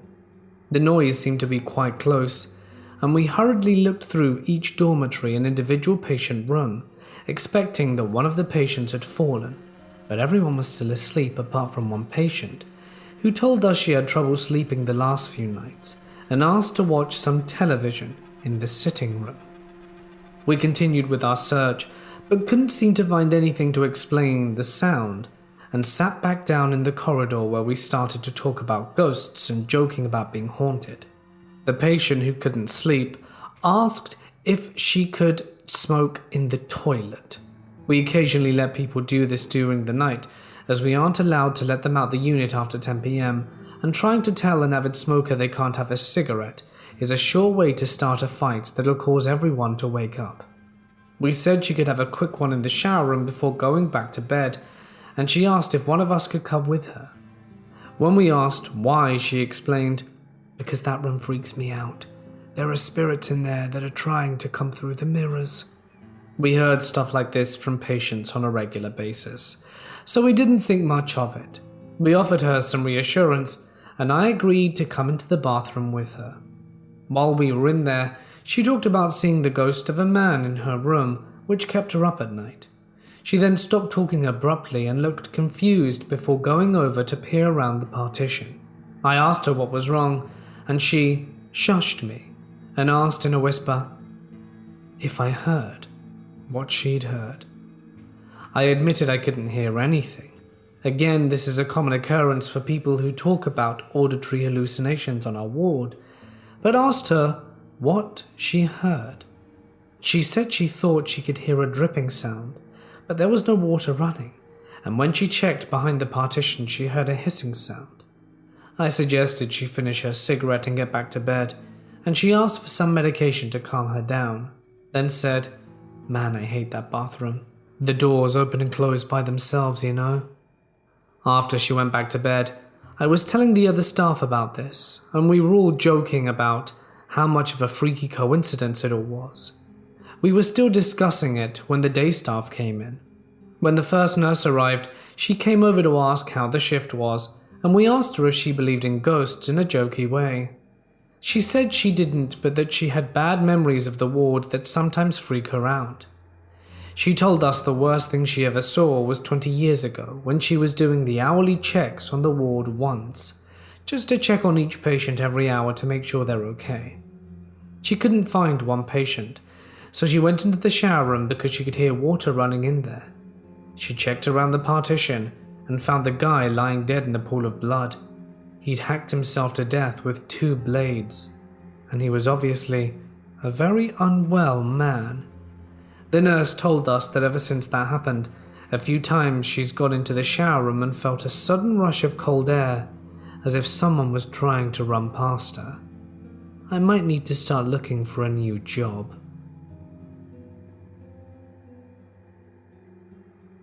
I work at Subway. You know, sandwiches and stuff. So everyone at our store, aside from my manager and the regional manager, believe the store is haunted. During the day, everything is fine 99% of the time. Whatever is there likes to wait until night shift, specifically 8 till 11 p.m. and the entity also waits until you're separated from your co-workers or alone entirely. The only known time it's been active during the day is one time when the assistant manager was alone in the store and panning up bread on a holiday so it would be unswathed for the next day. He said all was well until towards the end. All of our closed store alerts were going off. The online order noise, drive-through headset beeping, toaster proofing oven, everything. And on top of that, the radio suddenly blasted on full volume. He finished the bread a bit hastily and left. Another night, my co-worker was making her way out of the store when she was grabbing her car keys. Her store clock yeeted itself off the wall and shattered. She cleaned up the glass and left. We still haven't gotten a new clock. The old assistant manager would sometimes stay extra late, off the clock of course, and mooch off the Wi-Fi to do homework. He said he always heard footsteps shuffling and equipment moving around in the back. And my one only experience isn't very special. It was after closing, doors locked, and my co-worker was cleaning the bathrooms and I was finishing the dishes. I was putting away a few on a high shelf and heard someone clear their throat behind me. It scared the crap out of me and I ended up dropping the bowls. I turned around and said, "Screw you," before I could comprehend there was no one really to say it to. The rest of the night I was hella uncomfortable. That is kind of it. I still work there, don't do nights much anymore. Not by choice anyway.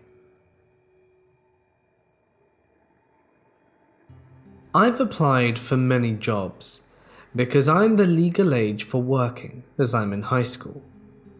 I am in need of money and need to help out my family. So at this point I would take any job. 5 jobs accepted me. So I decided to do a trial at my first job. That was quick enough to accept, which was McDonald's. I need to say that the staff and the manager are all nice, and my friend works there, which is a total bonus. The only downfall working there was probably the customers, which is something my friend agreed with. But anyway, I didn't know what to pick for shifts or even if I wanted the job. So I asked for a practice shift. My manager happily agreed and let me choose my times. Instead of a day shift, I chose night, which was a bad decision, but hey, I needed to see what it was like working there. So this meant it would be easy since it's night, right? I was terribly wrong on that. I got ready in my friend's uniform that she let me borrow, and she even drove me there. I'll be honest, the McDonald's was rather sketchy. When I say sketchy, I mean there are so many alcoholics and druggies around, and upon arrival it didn't feel right. During the car ride, I had a gut feeling it wasn't going to be a good shift, but my friend kept reassuring me that it would be fine. She dropped me off at the bus stop, which was 5 minutes from my workplace, and said she would pick me up at 12 a.m. It was 10 p.m., so my practice shift only lasted 2 hours. I agreed and said for her to pick me up at the same spot she dropped me off. As she sped off, I merely watched as her car shrunk into the distance. After I saw it was gone, I started making my walk towards McDonald's. But while walking, I heard footsteps behind me. I didn't think much of it because it was a normal thing. The person was probably just walking to their car or McDonald's or even the shops. But I had a gut feeling. I felt like I was being watched, and I stopped for a second. The footsteps stopped with mine, and I looked behind me to see a guy around his mid-40s just eyeing me off. I got weirded out, as he just smiled at me and breathed heavily. He was taller than me and looked rather stronger and bigger. He was around what looked to be a few meters away, and I quickly looked away and ran off to my workplace. There were only 3 people working, my manager and my male friend. It was 10:30 p.m. and I had already had a share of drunken rude people filling the orders up. One even tried hitting on me, but he quickly left after my friend showed up to help. He helped me out with most things, and I felt rather safe with him. He was an acquaintance of mine, but we soon grew into best friends. After I was done taking some drunk guy's order, my friend pulled me aside and asked if I knew the guy outside. I was confused at what he meant, and at first I thought he was joking around, until he pointed at the right window. My mouth went dry, and my face dropped. It was the same old guy that was following me before work. I didn't tell him that, because I was an idiot. I just laughed a bit and said it was no big deal. He shrugged it off and went back to the kitchen. 11 p.m. hit, and no more customers were present, and the same guy would not stop staring at me. At that point, I held my head down and begged, hoping he wouldn't come in. I felt his beady eyes run up and down my body. It was gross. It made me feel dirty. He'd been there since the start of my shift. I started to panic a bit, as I was absolutely begging for him not to come in. In the middle of my thoughts, I heard something. My heart stopped, as it was the door opening. The creepy guy slowly walked towards my counter, eyeing my whole body until he was right in front of me, heavily breathing and drooling almost. His breath reeked like alcohol and cigarettes. He had a musky scent that, to be honest, nearly made me vomit. My red flag was high as I carried on with my nice act. He wouldn't stop staring at me. I glanced at my friend, who was busy in the kitchen, and I turned my attention back to the guy. No matter what I asked, he was silent for a whole 5 minutes, and that went on until he eventually said something. "Beautiful skin, so young, short black hair, such a nice complexion you have." Before I could even speak or try to call someone over, I wasn't prepared for what happened. The old guy launched towards me and tried entering the counterpart, which was the same part I was working at. He looked at me like I was a piece of meat. Trying to climb over the counter wasn't easy for him though, eventually trying to grab me and getting stuck midway, and I tried backing up. To my luck, I slipped and landed on my ass. I tried my best crawling away, hoping he wouldn't pass through. I was of course rather startled and afraid to the point where I couldn't utter a word. My friend dropped what he was doing as he screamed for my manager to come over. My manager quickly showed up, which made the old guy get back up to flee.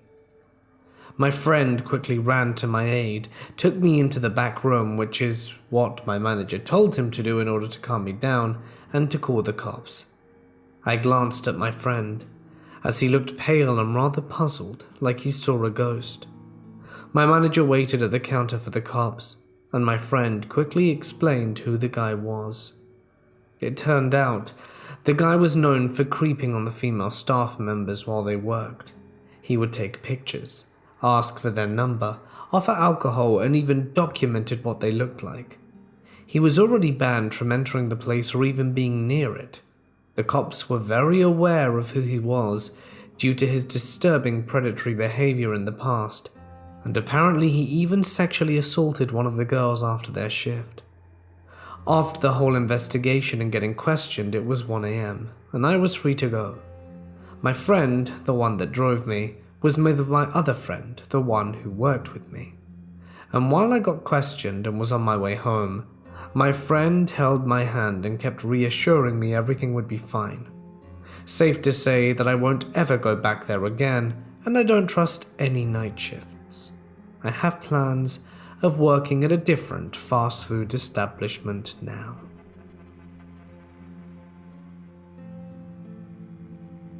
I work at a place with 5 floors and a basement. It used to be houses for nuns and priests. I got called up for a night shift since a colleague called in sick. I'd never done a night shift there, so I took the opportunity to see what it was like. 4th floor. Doing your rounds isn't the creepiest thing at all. The creepiest thing is going down the stairs again. You see a black figure walking in the hallway, just your average shadow, you know. The thing is, the lift sometimes randomly goes to that floor during the night, as if someone's calling it. On the third floor, doing your rounds gets a little weirder, since here it seems as though you aren't alone whilst you visit the floor. You see shadows on the walls passing you, as well as hear footsteps. The second floor is exactly the same as the third, except for a painting. It has a woman, and it sometimes changes positions, or even completely vanishes. On the first floor, you sometimes hear the piano play, a D on the floor above you.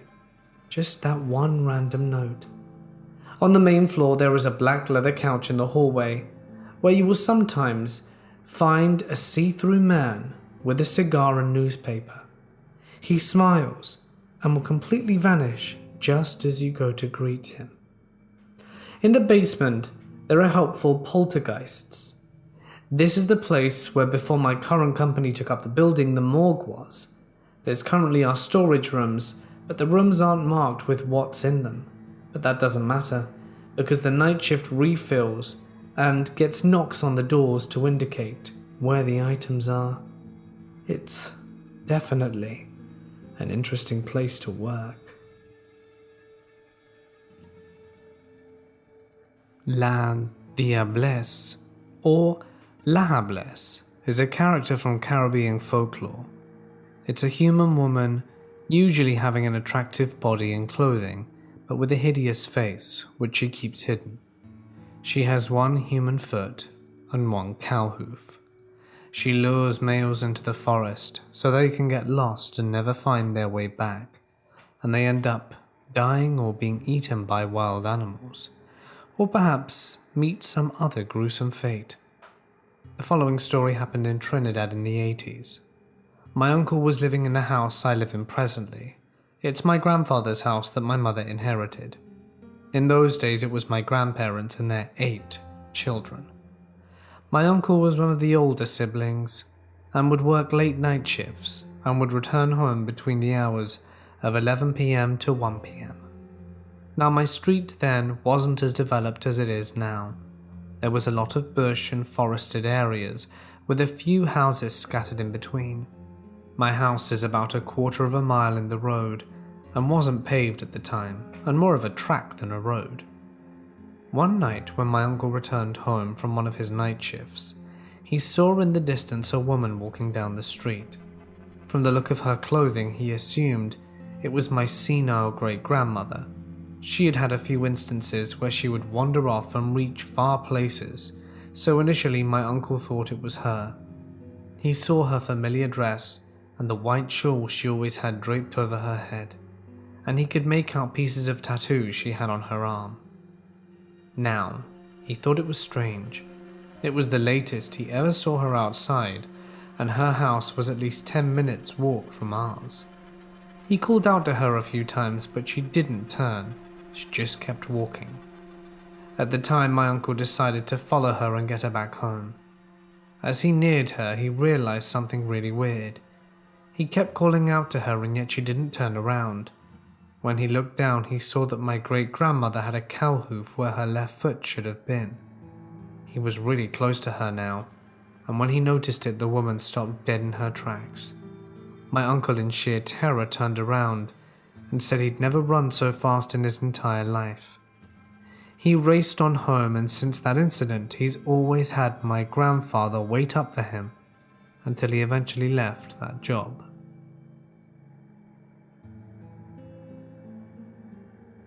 I have been working as a guard for a few months at one site, and I've noticed a series of odd occurrences since my first day. The layout of my patrol is a 2-part office building. One side is the north side, using only the first floor for offices, the second floor and the first floor for storage for space, chairs and cubicle walls. The other side, south side, is abandoned, when the company housed in that section moved to a new location.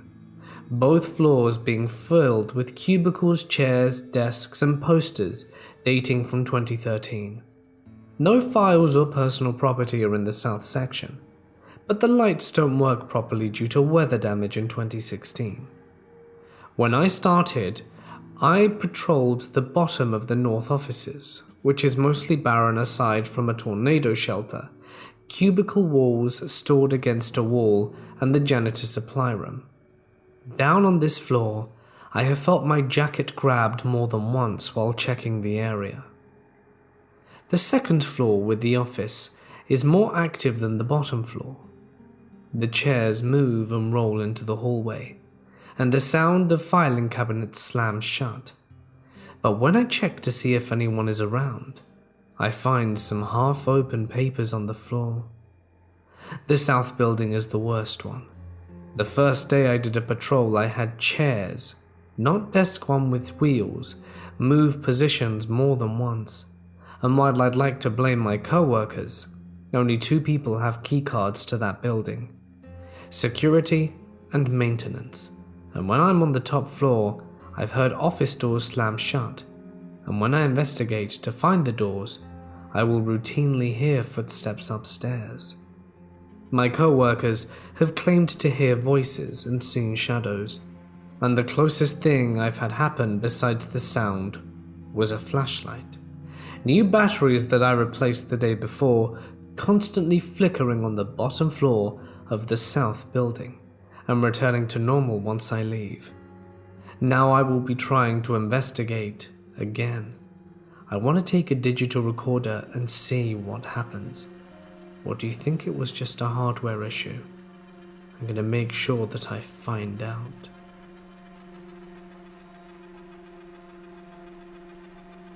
All the guards at my workplace know the theatre is haunted. We're all used to the super eerie feelings down there in the lower levels, like the backstage areas. Most of it can be passed off as long work hour stress, but there is definitely some evil stuff in this building with us. It's probably an entity that latched itself onto the themes of theatrics and whatnot. We got all kinds of stories. We've all heard the grand piano playing on its own in the night, heard ghostly voices arguing every now and then as we walk through the halls. Sometimes I smell a harsh burning in the halls at night, like sulfur. We all know that doesn't mean well. Tonight has been the worst it's ever been. I heard a door slam shut nearby as I was patrolling, and as a joke, I yelled out, "Who it be?" It's an inside joke with me and my friends to lighten my nerves, and I heard a deep, almost unintelligible male voice saying, "It be me." Sounds kind of funny, but I didn't enjoy that. My Bluetooth earphones blatantly refused to work tonight, and I also walked through one of the function halls in darkness. Once the building closes, we patrol without many lights on, other than the occasional safety lights here and there, and I saw something following me into a mirror. I refused to look behind me or stare at the mirror for too long, but it appeared to be a figure, clearly dressed in a costume of a king, with a fur robe and a black jagged crown. Its head was tilting side to side as it shuffled along beside me, kind of like a key-winded toy. It moved so soundlessly, and as you can imagine, I was pretty startled. I couldn't feel my legs out of dread, so I didn't even stop walking. I just stopped looking immediately, and kept calm, walked out the room, and pretended to see nothing. I think this is happening due to the current performance of a real old and famous play called Faust. A very famous actor died performing it in Melbourne a long time ago in another nearby theatre, and his ghost allegedly haunts that theatre till this day. It's not too far down the road from our theatre. There's also a secret warehouse on site, the location of which, for obvious reasons, we do not share with the public. But this warehouse is basically a storage room full of old, valuable artifacts that have to do with early modern theatre and music. Authentic historical pieces like an 18th century instrument, and old chests/trunks that belong to people of fame. One-of-a-kind tapes recorded by famous rock and blues musicians. Old stage set models, some dating back all the way to the 1800s. Crazy stuff. I know for a fact that some of these old artifacts bring with them the presence of beings potentially older than them. You couldn't pay me to open up some of these creepy-looking trunks. Safe to say, I'm glad I'm casual now and no longer work full-time. I've been working here for almost a year. It's hands down the most haunted place I've ever experienced.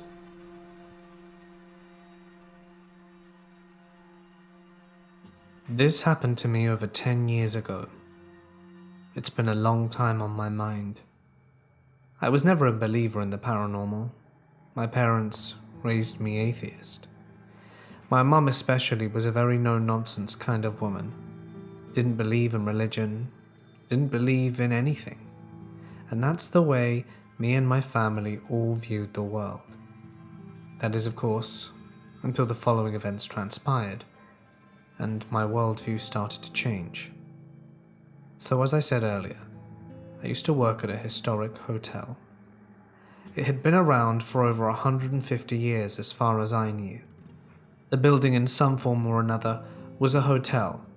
Obviously it had undergone changes, plenty of them, and was a lot bigger than the grounds it originally stood on.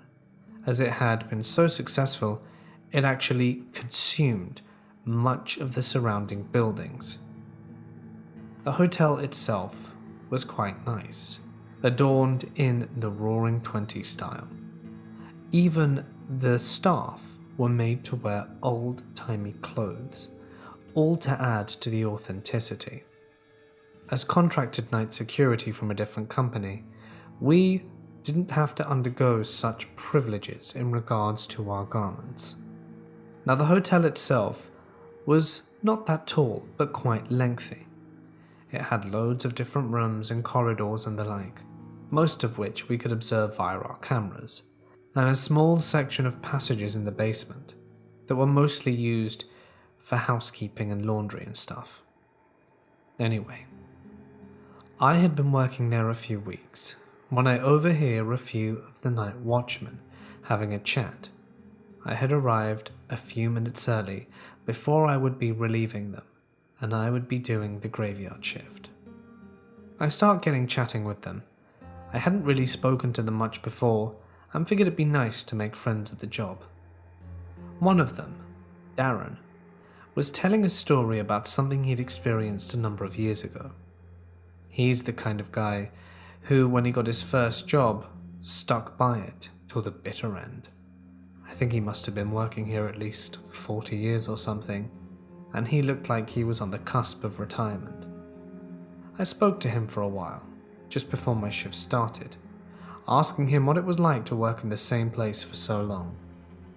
He explained how he enjoyed seeing the hotel change and undergo its renovations, how he'd seen many interesting people come and go, but one thing that stayed consistent were the spooky happenings in the hotel. He said it in a kind of comical way, so I wasn't sure if he was joking or not. He gave a little laugh and said he'd tell me later. I was working with another girl on the night shift. She was quite nice. And at some point in our infinite boredom, did we start chatting to each other about the supernatural. She brought it up, and I was curious, more from an interest point of view rather than belief, some of the stuff that had gone on around the hotel. She had been working there a few years now, and it seemed common knowledge that there was something afoot in the hotel that most people couldn't explain away. She said that she wasn't sure how many spectres were populating the hotel, but she had heard a few stories, especially one that resonated with her from a disgruntled guest. She had been the person who had actually checked the guest out. She went on to tell the following story. It was a night much like this one, boring, with not much to do. I was just sitting here at the desk, when suddenly I hear the elevators ding, and out comes a woman running, holding her young son in her hand towards the front desk. She slams the key on the counter and says she wants to check out and needs a taxi now. I, in a flurry, ask her what's wrong and why she's choosing to leave at 3 a.m. Does she want to go to the airport? She'd never given me an indication when I checked her in earlier that day. She goes all pink, looks me dead in the eye and says, "Girl, there's a ghost in your hotel, and I'm not staying here a minute longer. Get me a taxi to some other hotel, please. I can't deal with this." She calms down after a few minutes.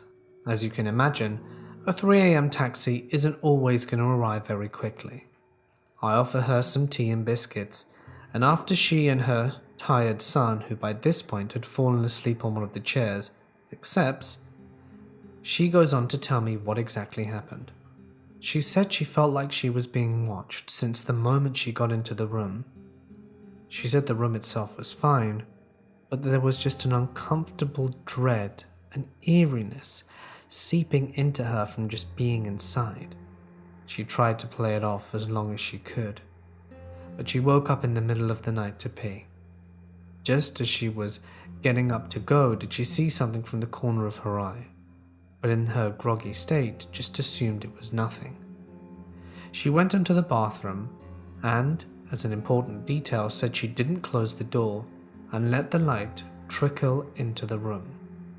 As the bathroom is in a sort of mini passageway before you enter the room itself, there wasn't that much light pollution that could have awoken her son, she explained, and she was scared that by closing the door and opening it again, there was more chance of that waking up her son than the light itself. I'm not sure why she added that, but she did. She then went on to say that just as she was getting up and about to wash her hands, did she see the shadow, what she assumed she saw a moment ago, now by the rim of the light. Trying to not feed too much into it, did she turn? She said at that point the shadow moved. It made her jump because it darted straight towards her. She wasn't sure if it disappeared before it reached her or if it went right through her, but she turned around and there was no shadow in the room. At this point she was wide awake, freaked the hell out, got her son, threw their stuff in the suitcase, put on some jeans and a jumper, and jumped straight out. I checked the room after they were gone and couldn't find any remnants of anything spooky. That was just one story she shared with me that night. Another one that I found particularly interesting was one that was later corroborated by Darren, although Darren's was far more complete, so I'll tell his version, as it happened to a guy he worked with who was long since retired. This guy was working night security. An important detail is that this hotel has a roof. No one really uses it. It's got gravel on there, and I think some of the night guards when patrolling go up there just to have a smoke.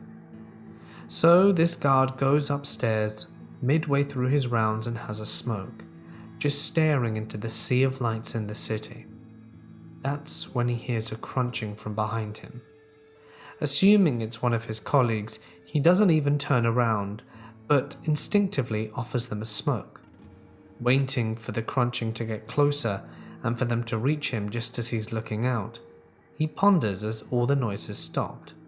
So he asks again, but still doesn't turn around. "So you gonna come for the smoke?" A voice from behind goes, "Yeah," in one of the deepest voices possible. For a moment he just stands there, pondering who this voice is. As far as he's aware, no one with this voice is even working here tonight, not that he can recognize whose it is. In his curiosity and confusion, he turns around, as he hears a crunch midway on the roof. He looks but sees no one, but the sound of the crunching of gravel is ever approaching towards his location. He's quite close to the edge at this point.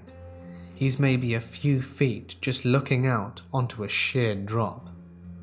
As the gravel approaches, he just about craps his pants because there's no one around, that he can see anyway, and boots it to the door. He closes the door behind him, runs all the way down the stairs, and makes it to the front desk. The guy openly admitted to wetting himself on the way down. He was absolutely terrified. He called in sick the following week and reluctantly came back to work, but apparently never went up to smoke again on the roof of the hotel. The last story is one of my own. There were many other small things that happened. Guests that saw things in the middle of the night, much like the First Lady. Workers who saw apparitions in hallways. People in old-timey clothes who would walk into the elevator, and when they'd reach the elevator themselves, they'd be gone. But the one that happened to me, albeit not as scary as the others, fully convinced me that there might be something more to the paranormal than my family want me to think. I had been at work for about 2 hours. It must have been around midnight, and I was just sorting out some paperwork while absent-mindedly texting a friend. I had to print off some documents for personal reasons, and I'm sure that the company wouldn't mind a few pages and a dot of ink. Just as they were coming out of the printer, it jams. I swear under my breath, look into the printer and try tugging on the page, but it rips. Annoyed, I do the thing where you have to flip the printer open to retrieve the damaged page. It was a careful, tricky business, because my tug had ripped the page in several different places, and now I was trying to fish little bits of paper out from all the printer cogs that were so annoying. I don't know if it was just my printers, but I had always hated them. They're always slow, they never worked, and the work one, which was the best one I'd ever worked with, was now failing on me, which was super irritating. Just as the piece of paper is coming out after the second print, do I hear a voice behind me. "Printer trouble, huh?" "Yeah," I say absent-mindedly, just as the page is coming out. In truth, at that moment I felt a little bit guilty, because what I was printing was for personal reasons, and I hadn't been at the job long enough yet to know if people cared if you printed off a piece of paper for yourself, if it would be a big deal or not. So, trying to kind of hide it, making out it was work-related, I was just going to be like, "Yeah, you know, logs and stuff," when I turn around to answer the phantom voice. But there's no one there. I look down the corridor to where front desk is, and I see that there's a girl at reception, a different one than the one I mentioned earlier. I look around, try and ignore it, put my papers in my bag, and casually walk over to the girl at reception. I ask her if she'd seen someone go into the back office, and she says no. Then I ask her who's working here tonight. She looks in the small red book in front of her and says that it was only me and her. I leave it there. I don't say anything else and go about and do my work, but that severely freaked me out. There's no way I imagined that voice, and after hearing everything that people have said and experiencing something that I truly couldn't explain for myself, am I convinced that there might be more to the paranormal than I first thought.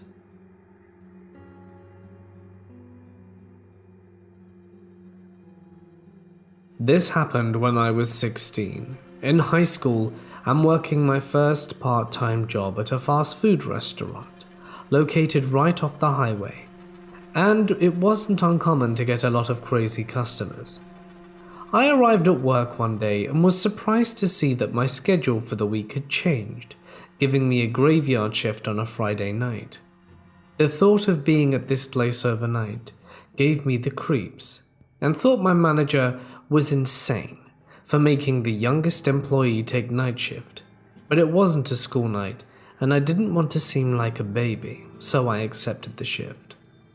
When the night came, it was just me and another co-worker who was a larger man and very friendly, so I felt more safe with him there. Before leaving, my manager gave me the rundown on how the night shift was supposed to go. At 11 p.m, I was to lock the doors and we would be only taking drive-through orders. But on this particular night, one of the main doors had been broken and wouldn't lock properly. If anyone comes in, tell them they can't be in the lobby and to order through the drive-through. After these words of wisdom, my manager went home to the comfort of his bed, and I started my long night. Being slightly paranoid and not used to the new shift, every noise I heard from outside made me jump. A few times some customers came in through the unlocked door, but quickly and politely left after asking them to use the drive-thru. When it reached about 1 a.m., I was in the back of the store organizing boxes, when I heard the slam of the heavy doors close. I ran to the front to tell whoever it was to get out, but saw no one. I walked into the lobby and looked around, but couldn't see anyone there. "Did you hear someone come in?" I asked my co-worker, as he also came to investigate. "Maybe they left. I'll check the bathroom to be safe," he said, as he opened the men's bathroom and quickly came back out. "No one here. You should check the girls." I agreed and opened the door to the ladies' room. At first I didn't see anything, so I called out, "Is anyone in here?" No response. To double check, I took a few steps into the bathroom, and at this time I was able to see some feet behind a stall. The stall door was wide open, and as I got closer I was able to see inside. My stomach instantly sank. I caught eyes with a woman with long, tangled brown hair, crouched next to the toilet with a needle in her arm. She jumped out of surprise and ripped the needle out of her arm, squirting blood all over the floor. She raised the needle over her head and started to move towards me. I screamed as fast as I could and ran out the bathroom past my co-worker. I ripped around just in time to see her run out the door. My heart was racing as I was scared to death, and I ended up going home right after. I quit the very next day.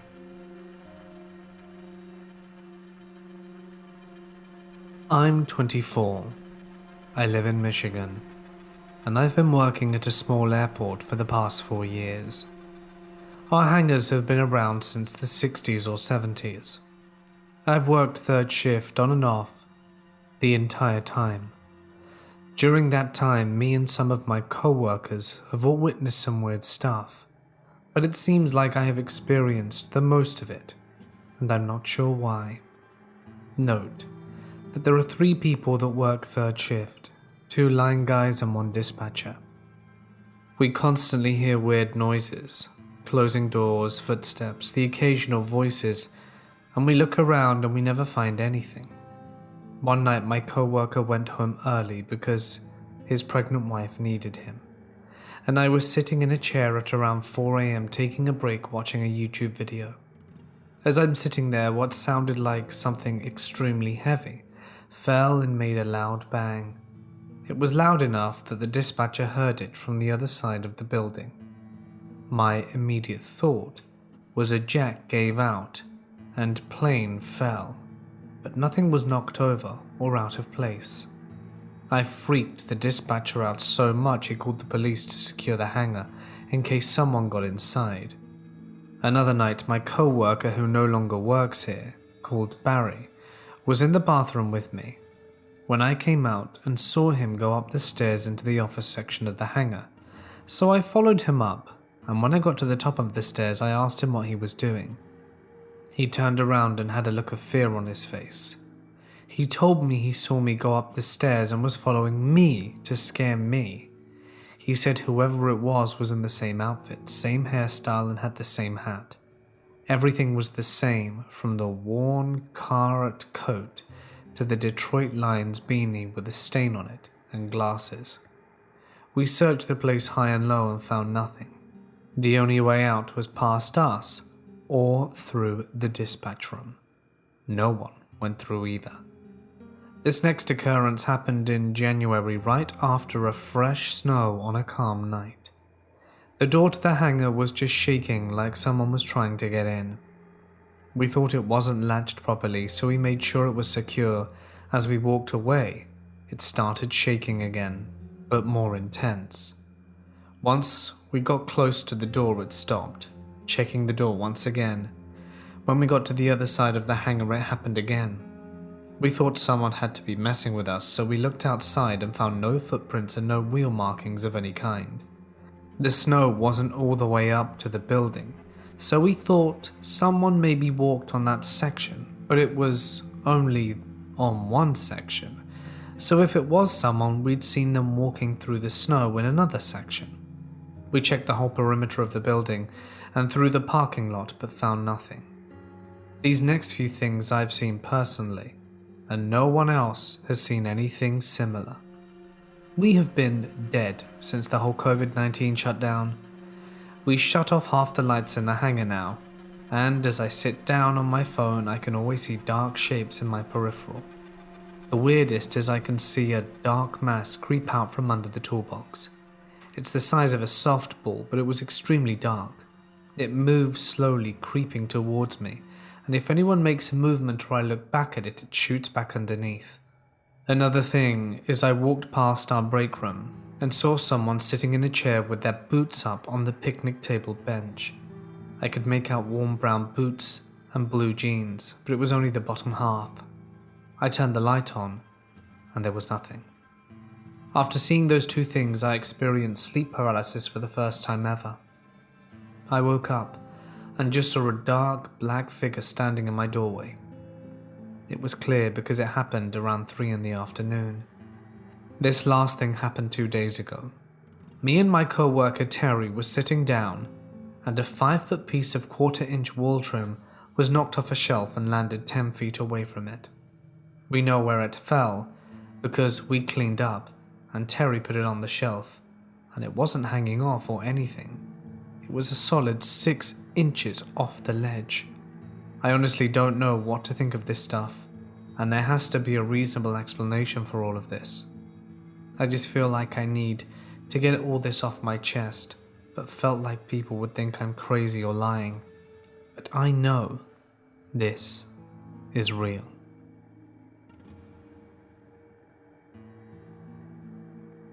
My brother used to work the graveyard shift at a grocery store. Usually there were 3 employees during the shift. Everyone started at 9:30 p.m. except for my brother. He started at 3 a.m. I remember him telling me creepy stories that would happen there.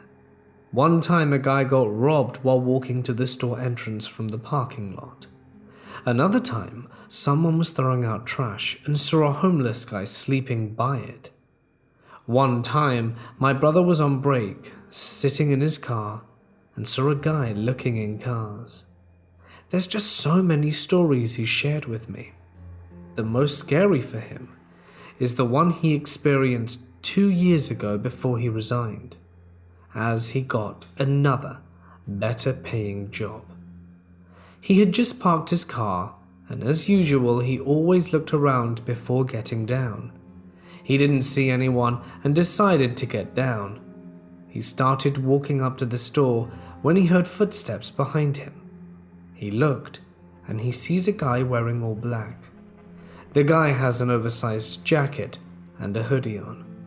My brother is walking at a normal pace, and this guy is speed walking.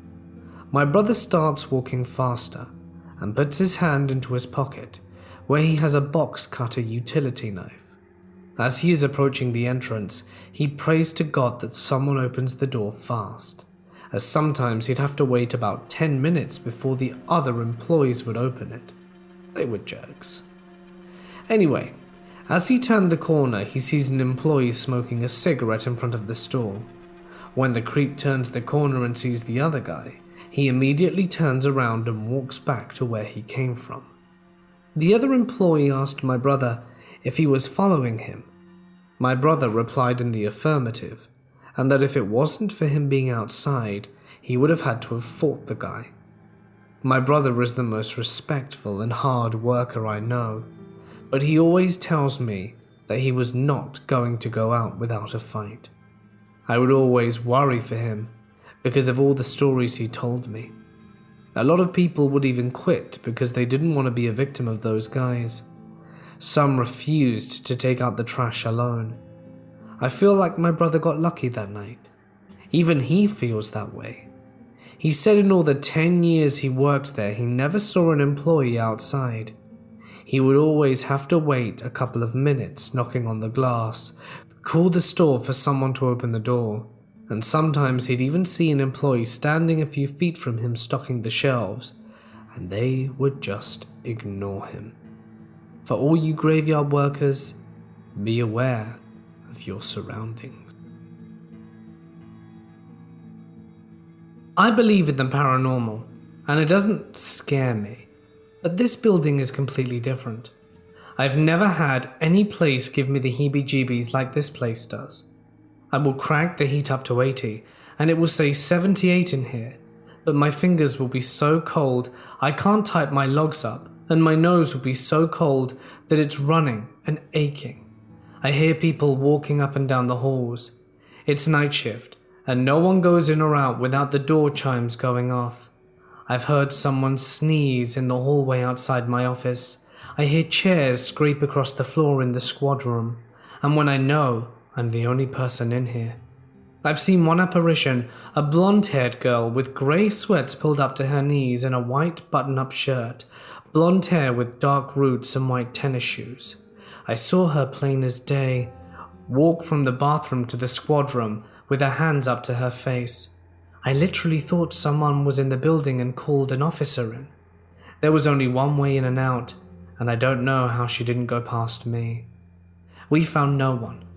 Now I work for a tribunal police department in Oklahoma, so this was all Indian land at some point, but that wouldn't explain the girl I saw. I work the night shift, and I've learnt the normal sounds of the building, like the ice machine or the wind blowing through the attic. But some nights this place just gives me the icy chills, just that feeling that you shouldn't be here. I've heard my name being called, and I mean my first name, but I go by my middle name, so very few people know my real name. We have a couple who are terrified to work the night shift by themselves, so here I sit. Now every other place I've worked, I've always had the same little, what I call Fred pranks, where my drink or pen will disappear, but I find it somewhere weird later on. Someplace I hadn't yet even been in the building. But this place is just beyond creepy. Me and my friend Chad and my boyfriend were hanging out at his job. He's a security guard, so we were all sitting in the booth. It's like a 10 by 10, so it's fairly small, but no one else was around. They were all inside the warehouse building because the booth is so small. It's easy to know where sounds are coming from, and there are so many options. I started hearing flute music, kind of like Elven, or like you'd hear in Lord of the Rings in the Shire. I thought it was just my friend or my boyfriend's phone games as they were playing on their phone, but mine was dead, so I knew it wasn't playing. I also thought it could have been the small radio, but the direction of the waves were coming from the left, not the right, where the radio was. I kept hearing it off and on, and then I said to everyone, "What's the music?" And then my friend said he heard it too. I had my boyfriend turn up his sound, and it wasn't his game. My friend was playing Clash of Clans, so it wasn't his either. As we sat to listen, as soon as we really stopped paying attention to it or got distracted, I thought I could hear it again, and he did too. But my boyfriend claims he couldn't hear a thing. So me and my friend start checking that the computer isn't playing. The speakers aren't on. We check the small radio and make sure the phone volumes are all the way down. We didn't hear it after maybe catching small tidbits floating back in, and not being able to focus due to being distracted when we thought we heard it. It seemed to float in and out of sound, instead of abruptly stopping and starting, so it was hard to notice it, since it creeped in slowly, if that makes sense. I just think it's weird because it was a nice day and the music was very pleasant. I felt like I was in the middle of a forest, like a Disney character. Then I started thinking about it and realized, wait, nothing is playing that music. After I thought that, the music kept going, but once I brought it up, it sort of faded. I think it's strange that my friend and I could hear it, yet my boyfriend couldn't. Almost like gentle background noise. I worked as a CNA at a local nursing home that was on the edge of town, a country-like setting. I worked the night shift. It was easier than day, and the nurses and assistants got along well. I was a baby at only 19. We would take turns running up the highway about 5 miles to a 24-hour convenience store, grab snacks, and go back. I would often volunteer to go. My apartment was right behind the store, and I knew the clerk, and I enjoyed the ride, being away for a minute, even if it was 3 a.m. This was the 90s, and for some reason I felt that it was safer than it is now, as you will most likely not find me out after dark alone now. While at the store, I noticed a man in a car looking at me. He absolutely gave me creeps at first glance, that gut feeling of something being wrong. I go inside and pick out everything and return to the car. The guy is driving around the parking lot and pulls out before me, but as I get up to the highway a bit, as it's a straight shot from the nursing home to the store, he pulls over to the side and gets behind me once I pass. I am completely aware of him. I know he's following me, and I have no cell phone with me. I get back to the nursing home, which has good lighting, and pull up to the front door. The guy has just turned in behind me and I'm freaking out. I just want to get inside. We keep the doors locked, but a rug was in the front door for me. I run to the door, but as I stop to look at what this guy's doing, I look just in time to see this guy pull under a light and jump out. His pants are down, ready for him to expose himself to me. I was so upset by that brief encounter, I went into the bathroom and cried. I couldn't tell anyone right away for some reason. Then I got to thinking about him being outside when the smokers go. So I told everyone. I don't think we even called the police. I really wish I... When I first started escorting, I was completely clueless. I was desperate and usually would text with someone who got my number off a site and arranged a meeting. These guys were usually married and couldn't go to their place, so we would do car dates. Real cheap stuff, before I knew what kind of money I would be making. Save the judgment because it's my job. Anyway, I get this text from a guy a few weeks in. He's early 40s, single, and he said he'd love to meet me, but just seems way too into it. But desperate times, so I decide to meet with him. I let someone know where I'm going and walk out of my apartment and to the back of the complex to meet him.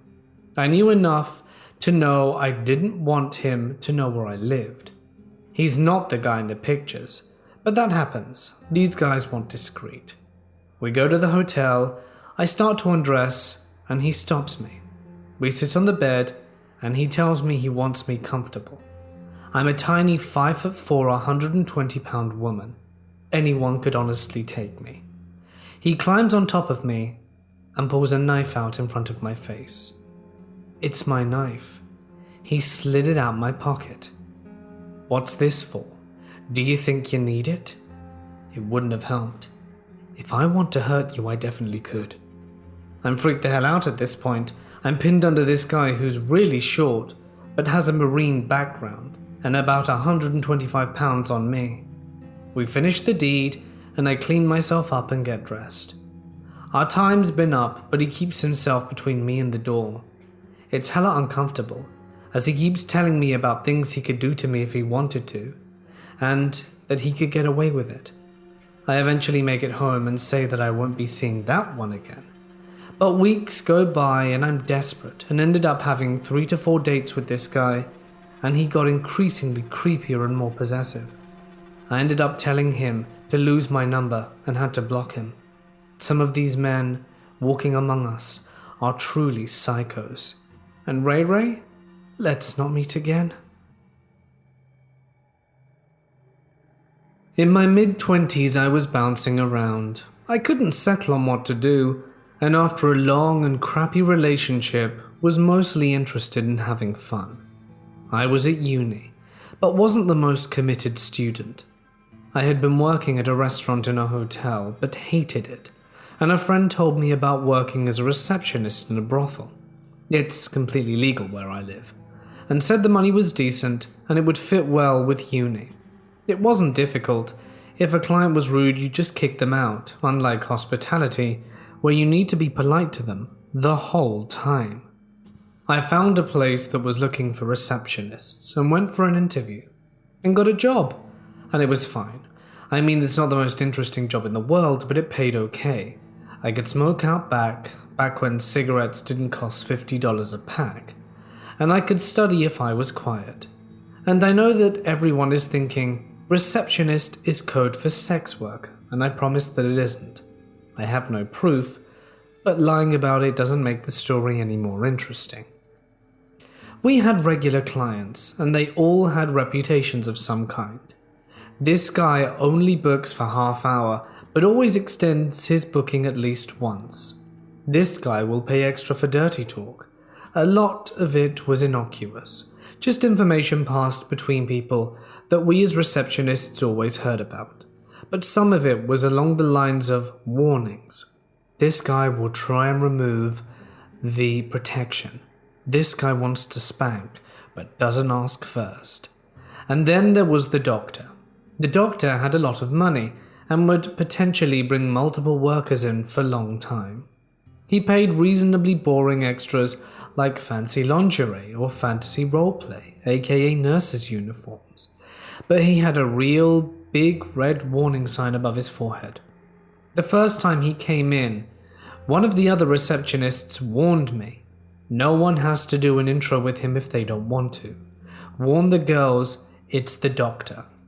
I called the intro, i.e. I went to the staff room and said, intro in meeting room 1, which generally meant that every available worker should go in, say their name, flirt, and after, one of the receptionists would find out who they wanted to see and for how long.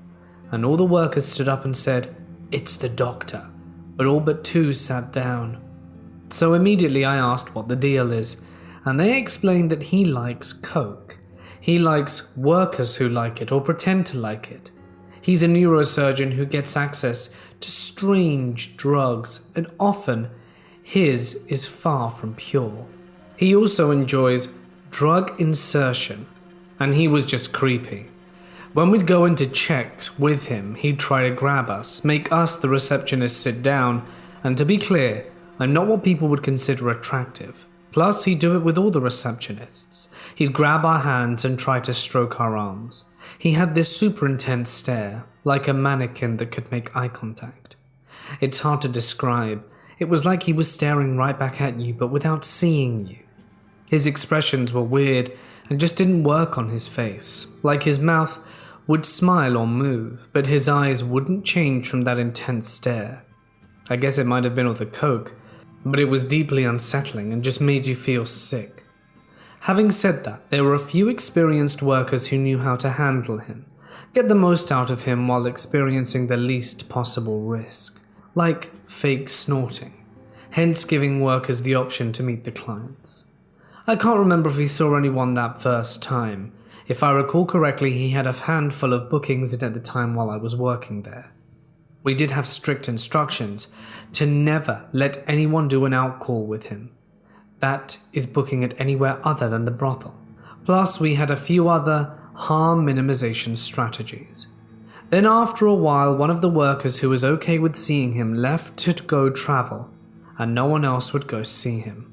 So he gradually stopped coming, as no one would intro him. I moved on to the receptioning at a different brothel. A new one had opened closer to where I was living and paid better, and he showed up there again. I knew he would frequent all the places he could until his reputation preceded him.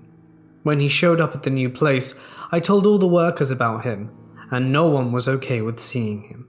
He tried only a few more times until he abandoned us. A year or so later, I had moved on to a different job.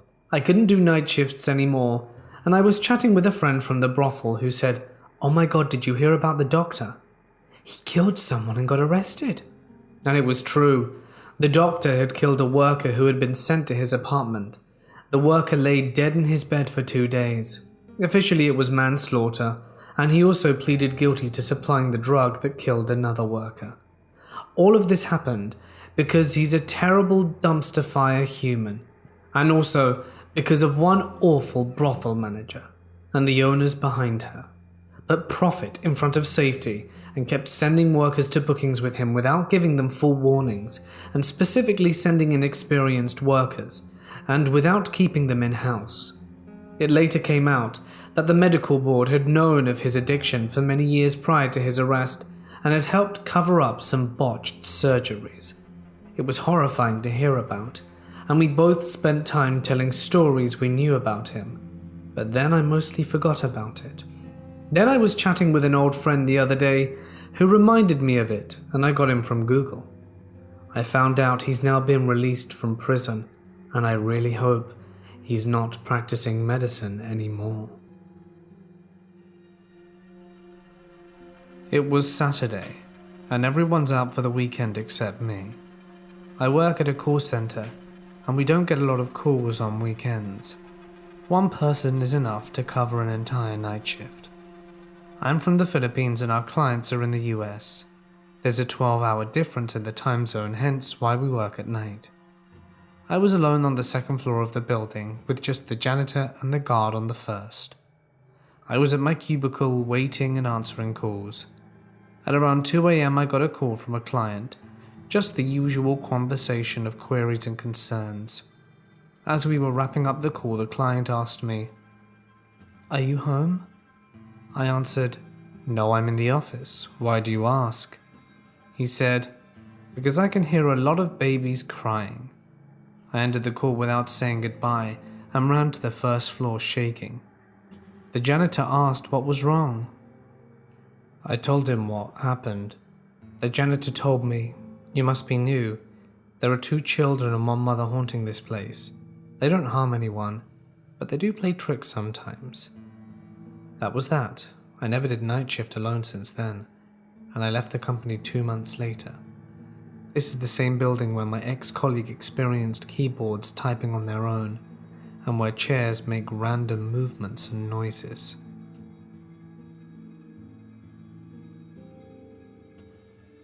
I used to make friends with security guards on my secondary school while I was schooling, and they'd always share creepy stories.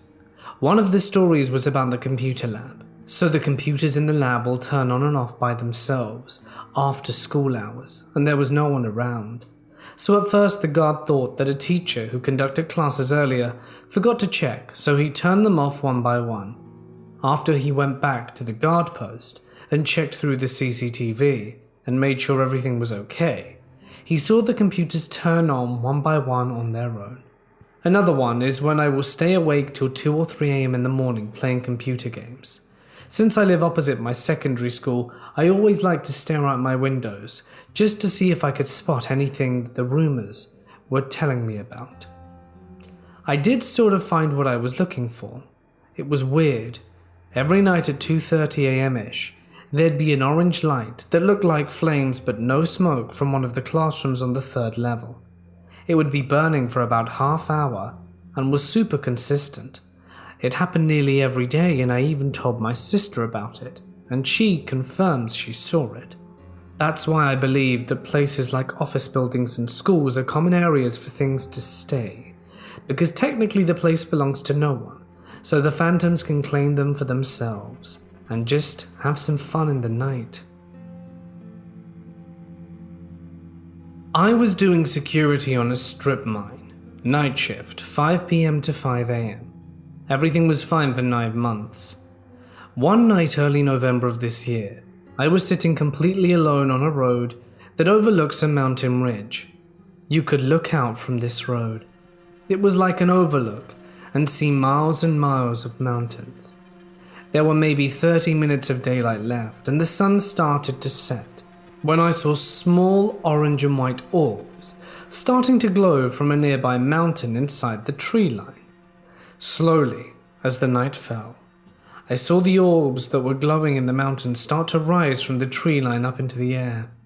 I looked all around me in awe to see dozens of orange, white, and green orbs hovering above me in the sky. Some of them danced, and some of them floated stationary. It was the strangest thing I've ever seen. It began occurring regularly every night that I would work. On one occasion, I saw a bright, glowing orange orb that looked like a fireball come out of a nearby mountain and fly across the sky very slowly right before it would disappear again behind another mountain. The last night that I worked up there, I was sitting there watching the ridge light up with orbs, and then I saw this huge orange one look almost as if it was coming from within the mountain and shot up into the sky as it got closer to me. I witnessed it travel a mile in less than 30 seconds, and it looked like a giant ball of fire. It got about 300 feet away from me, and it was like nothing I've ever seen or witnessed before.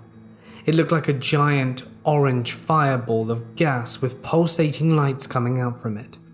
I felt super weak and sick to my stomach, but I was terrified. I raced off the site as fast as I could, in the company vehicle, almost feeling like I was going to vomit from terror. I'd really appreciate it if anyone had any kind of explanation for what I saw.